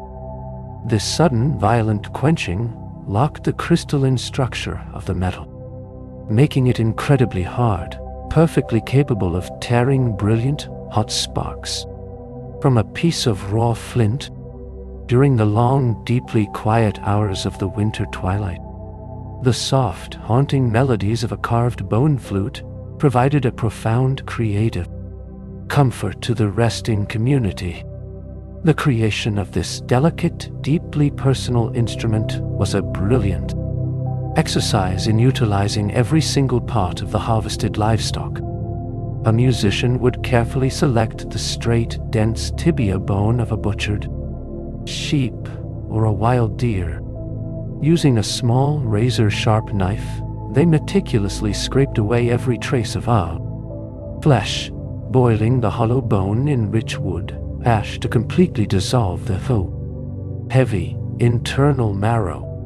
Once the bone was perfectly clean and flawlessly dried in the wind, they used a small, hand-cranked iron drill to methodically bore a precise series of tonal holes down the smooth, ivory-like shaft. The most crucial, demanding step was carefully carving the sharp, angled lip of the main sound hole at the very top. A fraction of a millimeter dictated the entire acoustic resonance, transforming a silent, discarded fragment of the earth into a beautiful, enduring voice. To craft the delicate, shimmering silver chains that adorned their heavier cloaks and tunics, the Norse silversmiths practiced an incredibly meticulous technique known as wire weaving. The artisan would first draw a solid piece of silver through a heavy iron plate, pierced with progressively smaller holes, patiently stretching the metal into an incredibly long, flawlessly thin wire. Sitting in the quiet light of the doorway, they would wrap this delicate thread entirely around a smooth, cylindrical wooden dowel. Using a tiny bone needle, they would pull the silver wire back under its own previous loops, methodically building a continuous, tightly interlocking metallic mesh, row upon row, slowly forming a hollow tube of woven silver. Once the intricate weaving was finished, the wooden core was carefully slipped out, and the entire hollow silver chain was forcibly drawn through a final wooden hole, tightly compressing the loops together, creating a perfectly smooth, beautifully fluid necklace that caught the dancing light of the evening hearth. The creation of a simple iron sewing needle was a profound test of a blacksmith's absolute precision and delicate control, far removed from the heavy, thunderous strikes used to shape a massive felling axe. The smith had to patiently draw a tiny fragment of glowing iron into a thread-like wire. They would gently tap the searing high-carbon metal across the flat face of the anvil, slowly tapering one end to an incredibly sharp, microscopic point. The true challenge, however, lay in forming the vital eye of the needle. While the metal was still glowing a dull red, the smith would carefully flatten the thicker end with a single, controlled strike. Then, using a tiny, sharply hardened steel punch, they would meticulously drive a microscopic hole directly through the flattened iron, precisely opening the eye without snapping the fragile metal. After a rapid quench in cold oil to permanently harden the steel, this tiny, enduring tool was completely ready to stitch the heavy winter garments that ensured the community's survival. To safely enclose their valuable grazing sheep and clearly mark the boundaries of their ancestral farmlands, the Norse engineered massive, enduring barriers using the ancient, methodical craft of dry stone walling. This deeply physical labor required absolutely no mortar, relying entirely upon the inescapable force of gravity and the brilliant application of friction. The builders would first dig a shallow, level trench into the dark earth, methodically laying down a solid foundation of massive, heavy granite boulders. As they patiently built the wall upward, they meticulously selected each individual stone, carefully matching its natural jagged contours to the unique gaps left by the rocks below, to ensure the structure would never collapse outward under its own immense weight. They frequently inserted long, heavy tie stones that stretched completely through the width of the entire wall, binding the two outer faces permanently together. The center was then tightly packed with smaller, crushed gravel, creating a deeply resilient, perfectly balanced structure that quietly endured for centuries.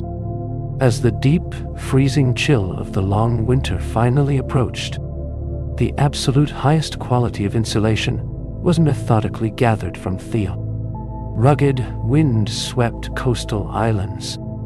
The Norse engaged in the highly sustainable, deeply careful harvesting of pure eider down. Every single spring, the wild eider ducks would arrive on the rocky shores to quietly build their shallow nests. The female duck would gently pluck the incredibly soft, dense down directly from her own breast, lining the nest to protect her fragile eggs from the creeping coastal dampness. The human foragers did not harm the nesting birds or disturb the vital eggs. Instead, they would patiently wait until the late summer, when the ducklings had safely hatched and completely abandoned the nesting grounds. Only then would the villagers walk slowly along the quiet, rocky beaches, meticulously gathering the discarded, incredibly precious gray fluff. This naturally interlocking, weightless fiber was then carefully cleaned and stuffed deep inside woven linen ticks, providing unparalleled, life-saving warmth throughout the dark, isolating winter. To completely secure the iron arrowheads to their wooden shafts, or seamlessly mend a fractured wooden bowl. The Norse manufactured a highly resilient, waterproof adhesive known as birch bark pitch. Creating this incredibly powerful natural glue required an advanced methodical process of dry, oxygen-starved distillation. An artisan would first gather massive quantities of white, papery birch bark, meticulously tearing it into tiny, shredded fragments. They packed these scraps tightly into a small, narrow-necked clay pot, which was then turned completely upside down and placed directly over the mouth of a second, buried clay vessel. One needn't starting to have come to erode. The connection between the two pots was entirely sealed with a heavy, thick layer of wet clay to completely trap the air. A slow, smoldering charcoal fire was then built entirely over the top, inverted pot. The intense, sustained heat caused the trapped bark to chemically break down, slowly, sweating out a thick, dark, and incredibly sticky resin, which gently dripped down into the buried container, completely ready for the hull. Craftsman's careful touch to quietly and continuously harvest the nutrient-rich bounty of the coastal inlets. The Norse fishers constructed highly complex, perfectly engineered woven traps, known as willow weirs. In the damp, early spring, workers would venture into the quiet marshes, specifically selecting long, incredibly flexible shoots of green willow. Before the sap could fully dry, they would drive a circle of thicker, solid, wooden stakes directly into the muddy banks of a tidal stream. Sitting peacefully in the cold mud, the weaver would methodically bend the thin, resilient willow branches in and out of the upright posts, tightly packing the wooden ribbons downward to form a sturdy, impenetrable basket. The trap was ingeniously designed with a wide, sweeping outer mouth that slowly funneled inward to a remarkably narrow, suspended opening. As the heavy ocean tide rolled inward, the unsuspecting fish would easily swim through the large opening. But when the water slowly retreated, they found themselves completely unable to navigate back through the complex, woven labyrinth, waiting quietly for the morning harvest. The creation of the essential, everyday eating spoon was a deeply transformative process that utilized the tough, naturally unyielding horns of domestic cattle. A craftsman would slowly boil a single hollowed cow horn in a massive iron cauldron for several long, quiet hours, deeply softening the thick keratin until it became surprisingly pliable. Using a small, razor-sharp iron saw, they would precisely split the softened horn directly down the middle. While the material was still radiating intense heat, they would place the curved piece directly between two heavy, flat blocks of solid oak, forcibly clamping the wooden boards together with tightened leather straps. As the horn slowly cooled in the crisp air, it permanently locked into a perfectly flat, highly workable sheet. The carver would then sit quietly beside the hearth, using a curved iron spoon gouge to meticulously hollow out the deep, sweeping bowl, before carefully filing the long handle into a smooth, elegant shape, beautifully turning a discarded animal byproduct into a deeply treasured, highly polished personal tool. While heavy cowhide was essential for thick winter cloaks, the creation of oak, small, incredibly durable waterproof pouches, required a completely unique, highly specialized material. The Norse leatherworkers ingeniously utilized the discarded skins of massive, deep water cod and thick salmon to transform these fragile, scaly skins into resilient leather. They first had to gently scrape away all remaining flesh using a smooth, rounded clamshell. taking immense care not to puncture the delicate membrane. The skins were then fully submerged in a dark, astringent bath made by continuously boiling the crushed red bark of the alder tree. The heavy natural tannins perfectly penetrated the microscopic fibers of the skin over several long, quiet weeks. Once the deeply dyed leather was pulled from the vat, it was vigorously stretched and worked by hand over a smooth wooden beam, slowly breaking the stiff fibers until the material became incredibly soft, highly flexible, and completely impervious to the dampness, creating flawless, lightweight pouches for carrying vital flint and dry tinder. To quickly restore the lethal, razor-sharp edge to a massive iron felling axe, a small, handheld whetstone was simply not efficient. Instead, the settlement relied entirely on the methodical engineering of the large, rotary grindstone. Master stonecutters would carefully quarry a massive, completely solid block of old, highly abrasive, fine-grained sandstone. Using small iron picks, they would patiently chisel the rock into a perfect, heavy circle, meticulously boring a perfectly square hole directly through the precise center. This massive stone wheel was then mounted onto a thick, square wooden axle, completely preventing the heavy stone from slipping.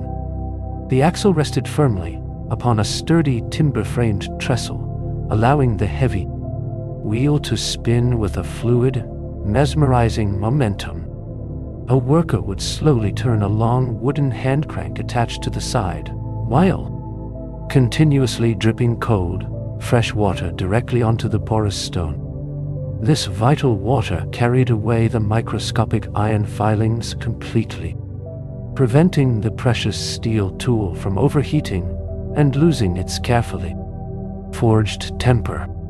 When constructing the heavy, overlapping oak planks of their legendary longships, Norse shipwrights did not exclusively rely upon heavy iron rivets, but also utilized a brilliant, entirely natural fastening system known as tree nails.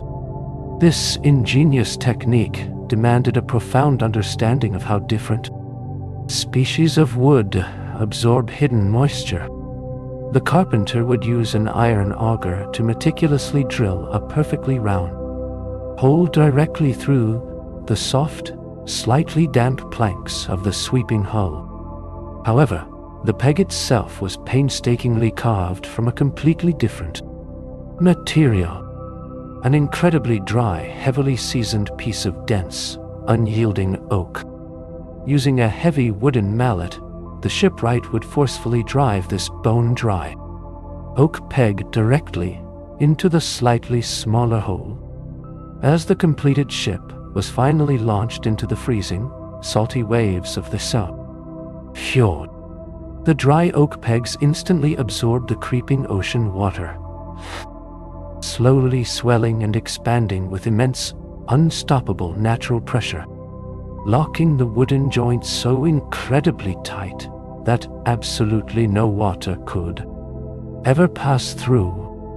When the crew finally pulled their heavy longships onto the rocky, unfamiliar shores for the night, they required immediate, sturdy shelter that could be rapidly deployed. The carpenters engineered magnificent, portable A-frame tents, perfectly designed to withstand the howling coastal gales. The structure relied on two massive, beautifully carved wooden gable boards, often culminating in the fierce, intertwining heads of protective dragons. A builder would carefully interlock the top joints of these heavy oak boards, sliding a remarkably long polished ash crossbeam directly through the precisely cut, circular mortises, securing the entire rigid frame with a single, tapered wooden peg. Once this solid, freestanding wooden skeleton was firmly erected upon the damp earth, the crew would throw a massive, tightly woven woolen canvas entirely over the ridgepole, stretching the heavy fabric taut and tying it securely to the lower, flared legs of the carved gables, creating an instantly dry, incredibly wind-resistant sanctuary, beautifully marrying profound structural engineering with their deep, enduring artistic traditions. Every single member of the community carried a deeply personal, versatile utility knife known as a sea axe. Crafting the comfortable, enduring handle of this vital tool required a beautiful, methodical stacking of contrasting materials. The blacksmith would purposefully leave the iron tang of the blade incredibly long and sharply tapered. Sitting peacefully near the warmth of the hearth, the artisan would meticulously drill narrow, central holes through small rectangular blocks of dense reindeer antler, dark bog oak, and stacked squares of tough, raw leather. They would patiently slide these diverse materials down the iron tang, one by one, forcefully compressing them tightly against the heavy iron bolster. As the thick leather spacers slowly absorbed the natural warming oils of the user's hand, they would expand slightly, permanently locking the antler and wood into a completely solid, unyielding grip. Finally, the protruding tip of the iron tang was carefully heated and peened over a small brass washer, riveting the entire beautiful assembly permanently together. To successfully process and weave incredibly fine, delicate flax fibers into smooth, breathable linen, the Norse weavers required a highly controlled, deeply humid environment. To achieve this specific atmospheric balance, builders engineered a specialized, sunken structure known as a gruben house, rather than laying a foundation directly upon the dry topsoil. The workers would methodically excavate a deep, rectangular pit straight down into the cool, damp earth, digging several feet beneath the surface. Within this hollowed earthen square, they drove heavy, solid pine posts deep into the corners, supporting a low, heavily pitched roof of thick, overlapping wooden planks and insulating green turf.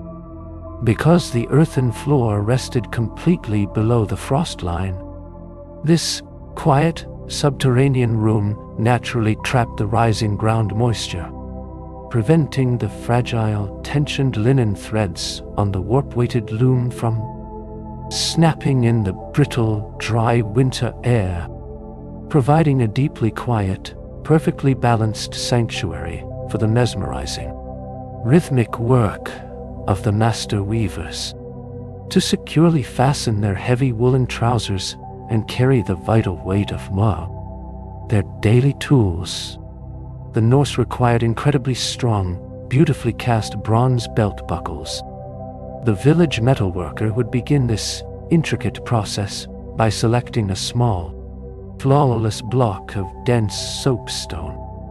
Using incredibly fine, sharp iron gravers, they would meticulously carve the negative, reversed shape of the buckle directly into the face of the soft rock, patiently engraving the tiny intertwining knots of the boar style. Once the two halves of the stone mold were perfectly aligned and tightly bound, the smith would carefully pour glowing, liquid bronze down a narrow carved funnel.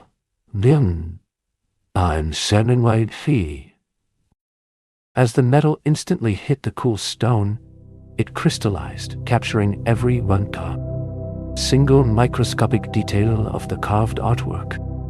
After the buckle was removed and polished to a brilliant golden shine with crushed sand, they would fold a thick strip of oak-tanned cowhide around the metal hinge, driving small, hand-forged copper rivets completely through the leather, securing the gleaming hardware for a lifetime of heavy use. Before the widespread availability of heavy riveted iron cauldrons, The daily essential simmering of thick, nourishing stews relied completely upon the masterful creation of coil-built ceramics. The potter would first gather dense, heavy clay from the quiet riverbanks, meticulously kneading in a crucial temper of crushed granite and fine quartz. Sand. This coarse, rocky addition prevented the vessel from catastrophically shattering when eventually exposed to the intense, roaring heat of the open hearth. Instead of using a spinning, mechanical wheel, the artisan would roll the damp clay between their palms, forming incredibly long, smooth ropes. They would methodically spiral these thick clay coils upward from a flat, circular base, firmly pinching and smoothing each new layer into the one below, completely erasing the seams until the sweeping round belly of the pot was formed. To fire the vessel, they did not use a complex kiln, but rather dug a shallow pit in the earth, completely burying the dried pot in smoldering, slow-burning sawdust and dry turf, baking the clay into a solid, enduring stone. When the wealth of the settlement finally permitted, the heavy, enduring iron cauldron became the absolute, undeniable centerpiece of the bustling longhouse. Forging this massive suspended vessel required an astonishing level of focus. Three-dimensional geometric planning. The blacksmith did not attempt to endlessly hammer a single massive lump of iron into a deep bowl. Instead, they meticulously forged a series of wide, triangular iron plates, perfectly tapering them from a broad base to a beautifully narrow point. By slightly overlapping the curved edges of these distinct plates, they formed a perfect, seamless hemisphere. To permanently lock the vessel together, the smith drilled dozens of precisely spaced holes along the overlapping seams, driving red-hot iron rivets through the gaps and flattening the heads with heavy, deafening strikes of the hammer to ensure the cauldron remained completely watertight when suspended over the roaring flames. They carefully hammered the cold, finished seams against the anvil powerfully, compressing the iron until the microscopic gaps completely vanished, creating an unbreakable, lifetime vessel to carefully trap small, elusive winter game or secure the delicate, vital riggings of their small fishing boats. The Norse required an incredibly fine, deeply resilient cordage that would never rot in the damp, freezing snow. They achieved this by ingeniously utilizing the long, coarse tail hairs of their sturdy, roaming horses. In the quiet warmth of the late afternoon, an artisan would gather small, uniform bundles of the completely washed and dried hair, tying one end of the bundle to a heavy wooden post. They would gently roll the loose hairs together between their calloused palms, slowly introducing a tight, unbreakable twist. By carefully feeding new hairs into the spinning strand, they could create a continuous, remarkably smooth line of absolute surprising strength. Because this natural keratin fiber was completely impervious to the damaging, freezing moisture of the environment, these beautifully braided horsehair ropes retained their vital flexibility and immense snap strength, perfectly outlasting traditional hemp or flax lines in the bitter, unforgiving conditions of the deep northern winter. Along the jagged, deeply indented coastlines, the resourceful Norse engineered massive, entirely passive fishing traps that relied completely on the powerful, invisible pull of the lunar tide. During the lowest, quietest point of the ebbing tide, the entire community would venture out onto the exposed, muddy flats, working methodically together to move massive, heavy granite boulders. They carefully stacked these slippery stones into a colossal, sweeping crescent-U shape, with the open curve facing directly toward the deep ocean. As the high tide slowly rolled back in, the quiet, rising waters would completely submerge the stone wall, allowing schools of silvery herring and cod to swim freely into the shallows to feed. However, as the ocean inevitably retreated hours later, the water would rapidly drain through the porous gaps in the stacked rocks, completely trapping the heavy thrashing fish in the shallow, remaining pools, allowing the villagers to simply walk out into the mud and harvest the massive, vital bounty completely by hand without ever casting a single net, to swiftly heal the deep, unavoidable cuts and painful scrapes earned through heavy, daily agricultural labor. The healers of the settlement relied on a profound, deeply methodical understanding of wild botany.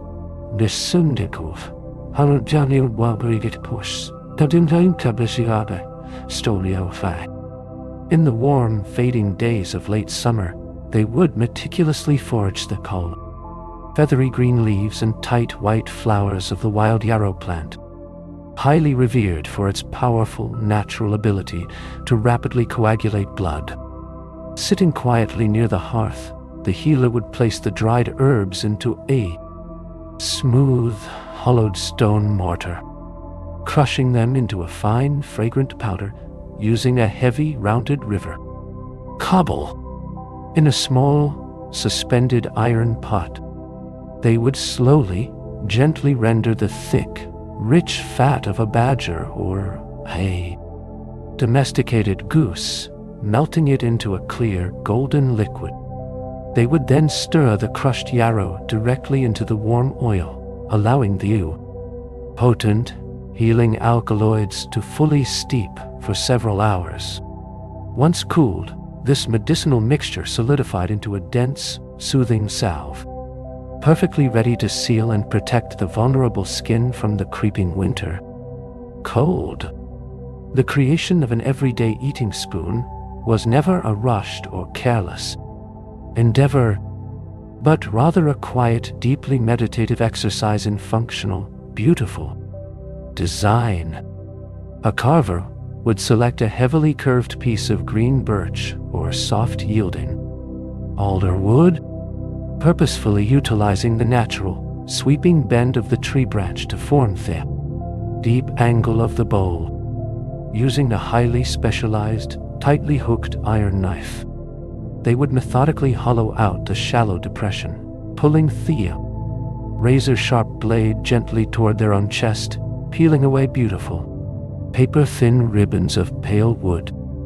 The true, quiet genius of the Norse spoon lay in the careful shaping of the long, tapering handle. At the very top, the carver would deliberately leave a small protruding nub of solid wood, meticulously undercutting it with their knife to form a distinct, downward-facing hook. This simple, brilliant addition allowed the cook to safely rest the spoon directly upon the lip of the simmering iron cauldron, ensuring the vital tool would never slip and vanish into the boiling, heavy stew. To safely store small, delicate treasures or vital sewing supplies, the Norse crafted beautiful, highly flexible containers known as bentwood boxes. The woodworker would carefully split a remarkably thin, uniform strip of green birch or resilient ash wood. They would then submerge this thin board into a massive iron cauldron of continuously boiling water, patiently waiting until the intense heat and heavy moisture completely relaxed the tough, internal fibers. While the wood was still radiating heat, they would gently, methodically bend it around a solid, oval-shaped wooden mold, overlapping the two thin ends with absolute precision to bind a sweeping curve permanently together. They did not use iron nails, but instead stitched the overlapping wood securely with the incredibly tough, flexible roots of a young spruce tree. Once the oval frame perfectly dried and held its beautiful tension up, they would meticulously peg a flat wooden base into the bottom and carve a tight-fitting, snapping lid, creating a seamless, remarkably lightweight vessel that would quietly endure generations of daily, careful use before a weaver could ever sit before the towering, warp-weighted loom. Thousands of yards of wool had to be methodically spun into a continuous thread sew. This vital task relied entirely upon the perfectly balanced weight of a hand-carved spindle whorl. An artisan would select a small, dense block of raw steatite, completely favored because its soft, soapy texture yielded beautifully to the sharp bite of an iron knife. Sitting quietly beside the fading embers of the hearth, they would meticulously carve the stone into a flawless, heavy disc or a smooth, symmetrical hemisphere. Using a hand-cranked iron auger, they would slowly, patiently bore a perfectly straight hole directly through the precise center of the stone. If this central hole was even slightly angled, the spindle would violently wobble, snapping the fragile, twisting wool. Once perfectly balanced, they would polish the heavy stone with wet sand, carefully engraving sweeping, geometric runes around the edge, providing the essential, deeply hypnotic momentum required to pull the heavy fleece into enduring, life-saving yarn, while heavy, insulating wool provided the absolute foundation of northern survival. The creation of fine, breathable undergarments required the patient, methodical harvesting of wild, stinging nettles. In the damp, fading days of late summer, foragers would carefully cut the towering, fibrous stalks, binding them into large, heavy bundles to safely remove the agonizing, stinging hairs and dissolve the weak outer bark. They completely submerged the bundles in a quiet, shallow pond for several long weeks. This natural, slow rotting process, known as retting, left behind only the incredibly strong, pure white inner fibers. Once thoroughly dried by the coastal winds, women would lay the stalks across a wooden block, gently beating them with a smooth wooden mallet to completely separate the individual threads. These microscopic, resilient fibers were then methodically combed, incredibly tightly spun, and patiently woven into a stunningly soft, durable textile. A beautiful, lightweight fabric that felt remarkably similar to imported linen, resting gently against the skin during the brief, intense heat of the northern summer. Beyond the colossal, terrifying warships that crossed the open ocean, the daily, quiet lifeblood of the coastal settlements relied entirely upon the powerful, nimble, beautifully engineered ferry. Building this essential four-oared rowboat demanded an absolute mastery of the clinker method. A shipwright would begin by laying a single, perfectly straight oak keel upon the rocky shore.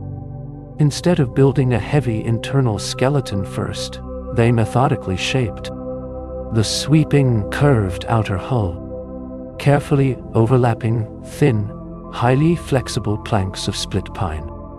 To securely bind these delicate overlapping strakes, they drove small, hand-forged iron rivets completely through the joined wood, placing a tiny square iron rove over the exposed tip before flattening it permanently with a heavy, deliberate hammer strike.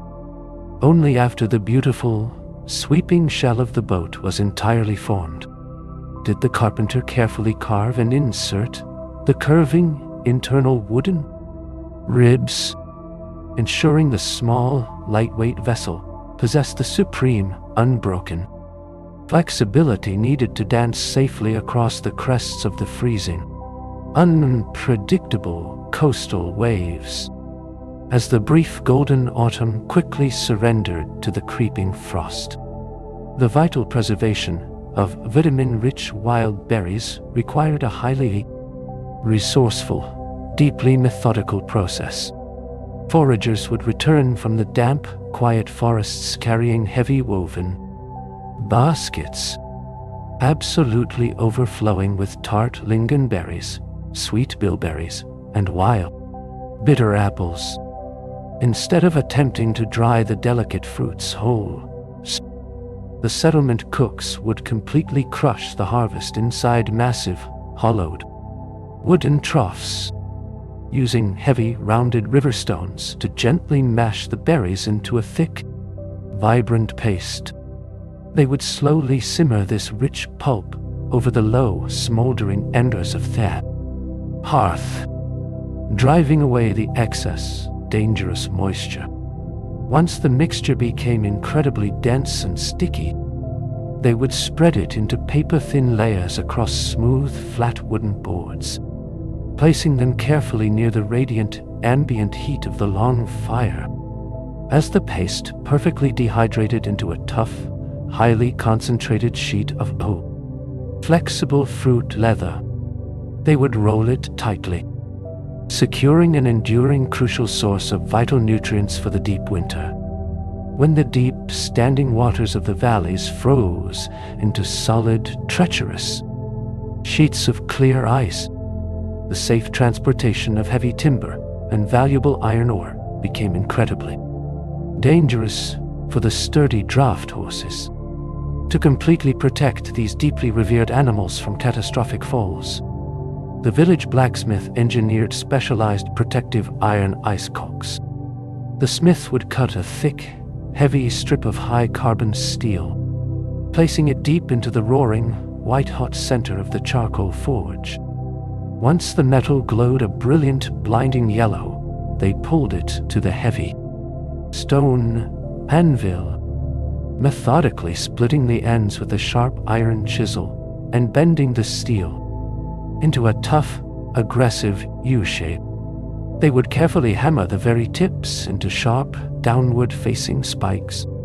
To securely attach these vital grips, they did not use permanent nails, but instead engineered heavy, adjustable leather straps that seamlessly laced over the horses' tough hooves, allowing the heavy beasts to forcefully bite into the frozen earth, pulling their massive loaded sledges safely through the silent, sleeping winter. During the long, isolating darkness of the winter's solstice, the quiet, strategic minds of the Norse were kept constantly engaged through intricate board games, requiring the deeply precise creation of heavy, perfectly balanced gaming dice. An artisan would carefully harvest the incredibly dense, shed antler of a mature red deer, favoring the heavy, solid base near the skull, where the bone was thickest. Using a tiny, razor-sharp iron saw, they would methodically cut a small, perfectly square cube. Sitting quietly by the warm, dancing light of the central fire, they would rub the rough cube against a flat block of coarse sandstone, meticulously filing every single side until it was flawlessly smooth and entirely symmetrical. To mark the vital numbers, they used a small, specialized iron drill, patiently boring tiny, shallow concentric circles into the polished faces. They would carefully rub a thick, heavy mixture of dark soot and rendered animal fat deeply into the carved grooves, creating a beautiful high-contrast masterpiece of quiet, nocturnal entertainment. to perfectly preserve their massive vital catches of Atlantic salmon, without accidentally cooking the delicate flesh in the process. No. The Norse engineered highly sophisticated, subterranean cold-smoking trenches. They would methodically dig a long, narrow tunnel directly into the sloping, grassy side of a coastal hill. At the very bottom of this deep incline, they constructed a small, enclosed, stone firebox. At the top of the hidden trench, they built a small, heavily insulated wooden smokehouse, carefully hanging the beautiful butterflied fillets of rich red fish from the dark rafters. A worker would build a slow, smoldering fire entirely from damp juniper branches and wet alder wood, sealing the stone box so it produced massive, thick clouds of fragrant smoke. As the heavy smoke slowly traveled up through the cold, damp earthen tunnel, it completely lost its intense, cooking heat, arriving in the wooden cabin as a freezing, purifying vapor, gently wrapping the raw fish in a deeply protective, enduring layer of rich, antibacterial wood smoke. To completely safeguard their absolutely vital fire-starting kits, composed of delicate flint, steel, and highly sensitive, dry tinder fungus, the resourceful hunters crafted deeply specialized, remarkably waterproof pouches. The absolute finest material for this critical task was the heavy, scaly skin of a large beaver tail. After carefully separating the tough skin from the fat, the leather worker did not use traditional oak bark tanning, which could stiffen the hide. Instead, they methodically kneaded the skin with a rich, heavy mixture of boiled fish oil and soft animal brains, violently stretching the fibers over a smooth wooden post until the unique, scaled leather became incredibly soft and highly pliable. Using a small razor-sharp bone awl, they meticulously punched a line of tiny, perfectly spaced holes along the edges, stitching the pouch seamlessly together with tightly braided animal sinew. Because the natural, interlocking scales of the beaver tail fundamentally repelled standing water, this beautiful, enduring pouch provided an absolute impenetrable sanctuary for the precious, life-giving spark. When the heavy, ocean-battered longships finally returned from their grueling, magnificent journeys, pulling them safely up the steep, rocky shores required an astonishing application of mechanical advantage. The Norse carpenters engineered massive, deeply powerful wooden capstans, a vertical windlass securely anchored deep into the coastal earth. They would carefully select a colossal, perfectly straight trunk of seasoned oak, driving the heavy base deep into a reinforced stone pit. At chest height, they meticulously bored 4 deep intersecting holes directly through the thick trunk, sliding long, solid ash beams through the gaps to create a massive turning wheel. A heavy, incredibly thick rope, woven tightly from resilient linden bark, was securely tied to the carved prow of the waiting ship and wrapped completely around the thick, vertical oak drum. As a dozen strong, exhausted sailors stepped slowly, rhythmically forward, pushing the heavy ash beams in an unbroken circle,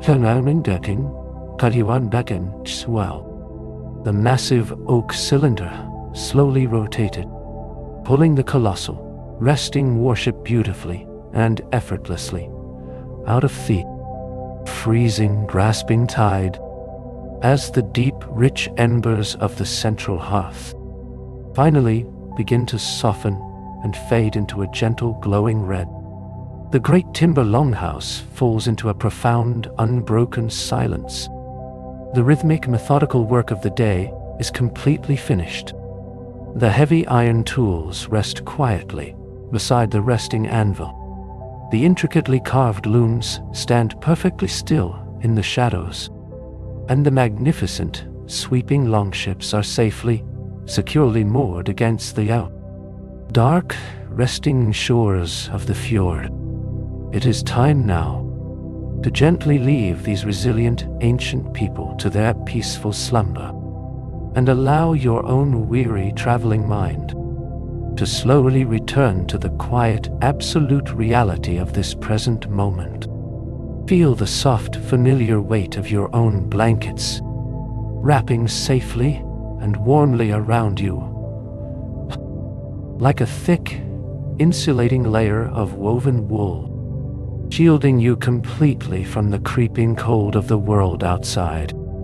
The heavy, protective oak timbers of the past have softly given way to the deep, yielding comfort beneath your resting body.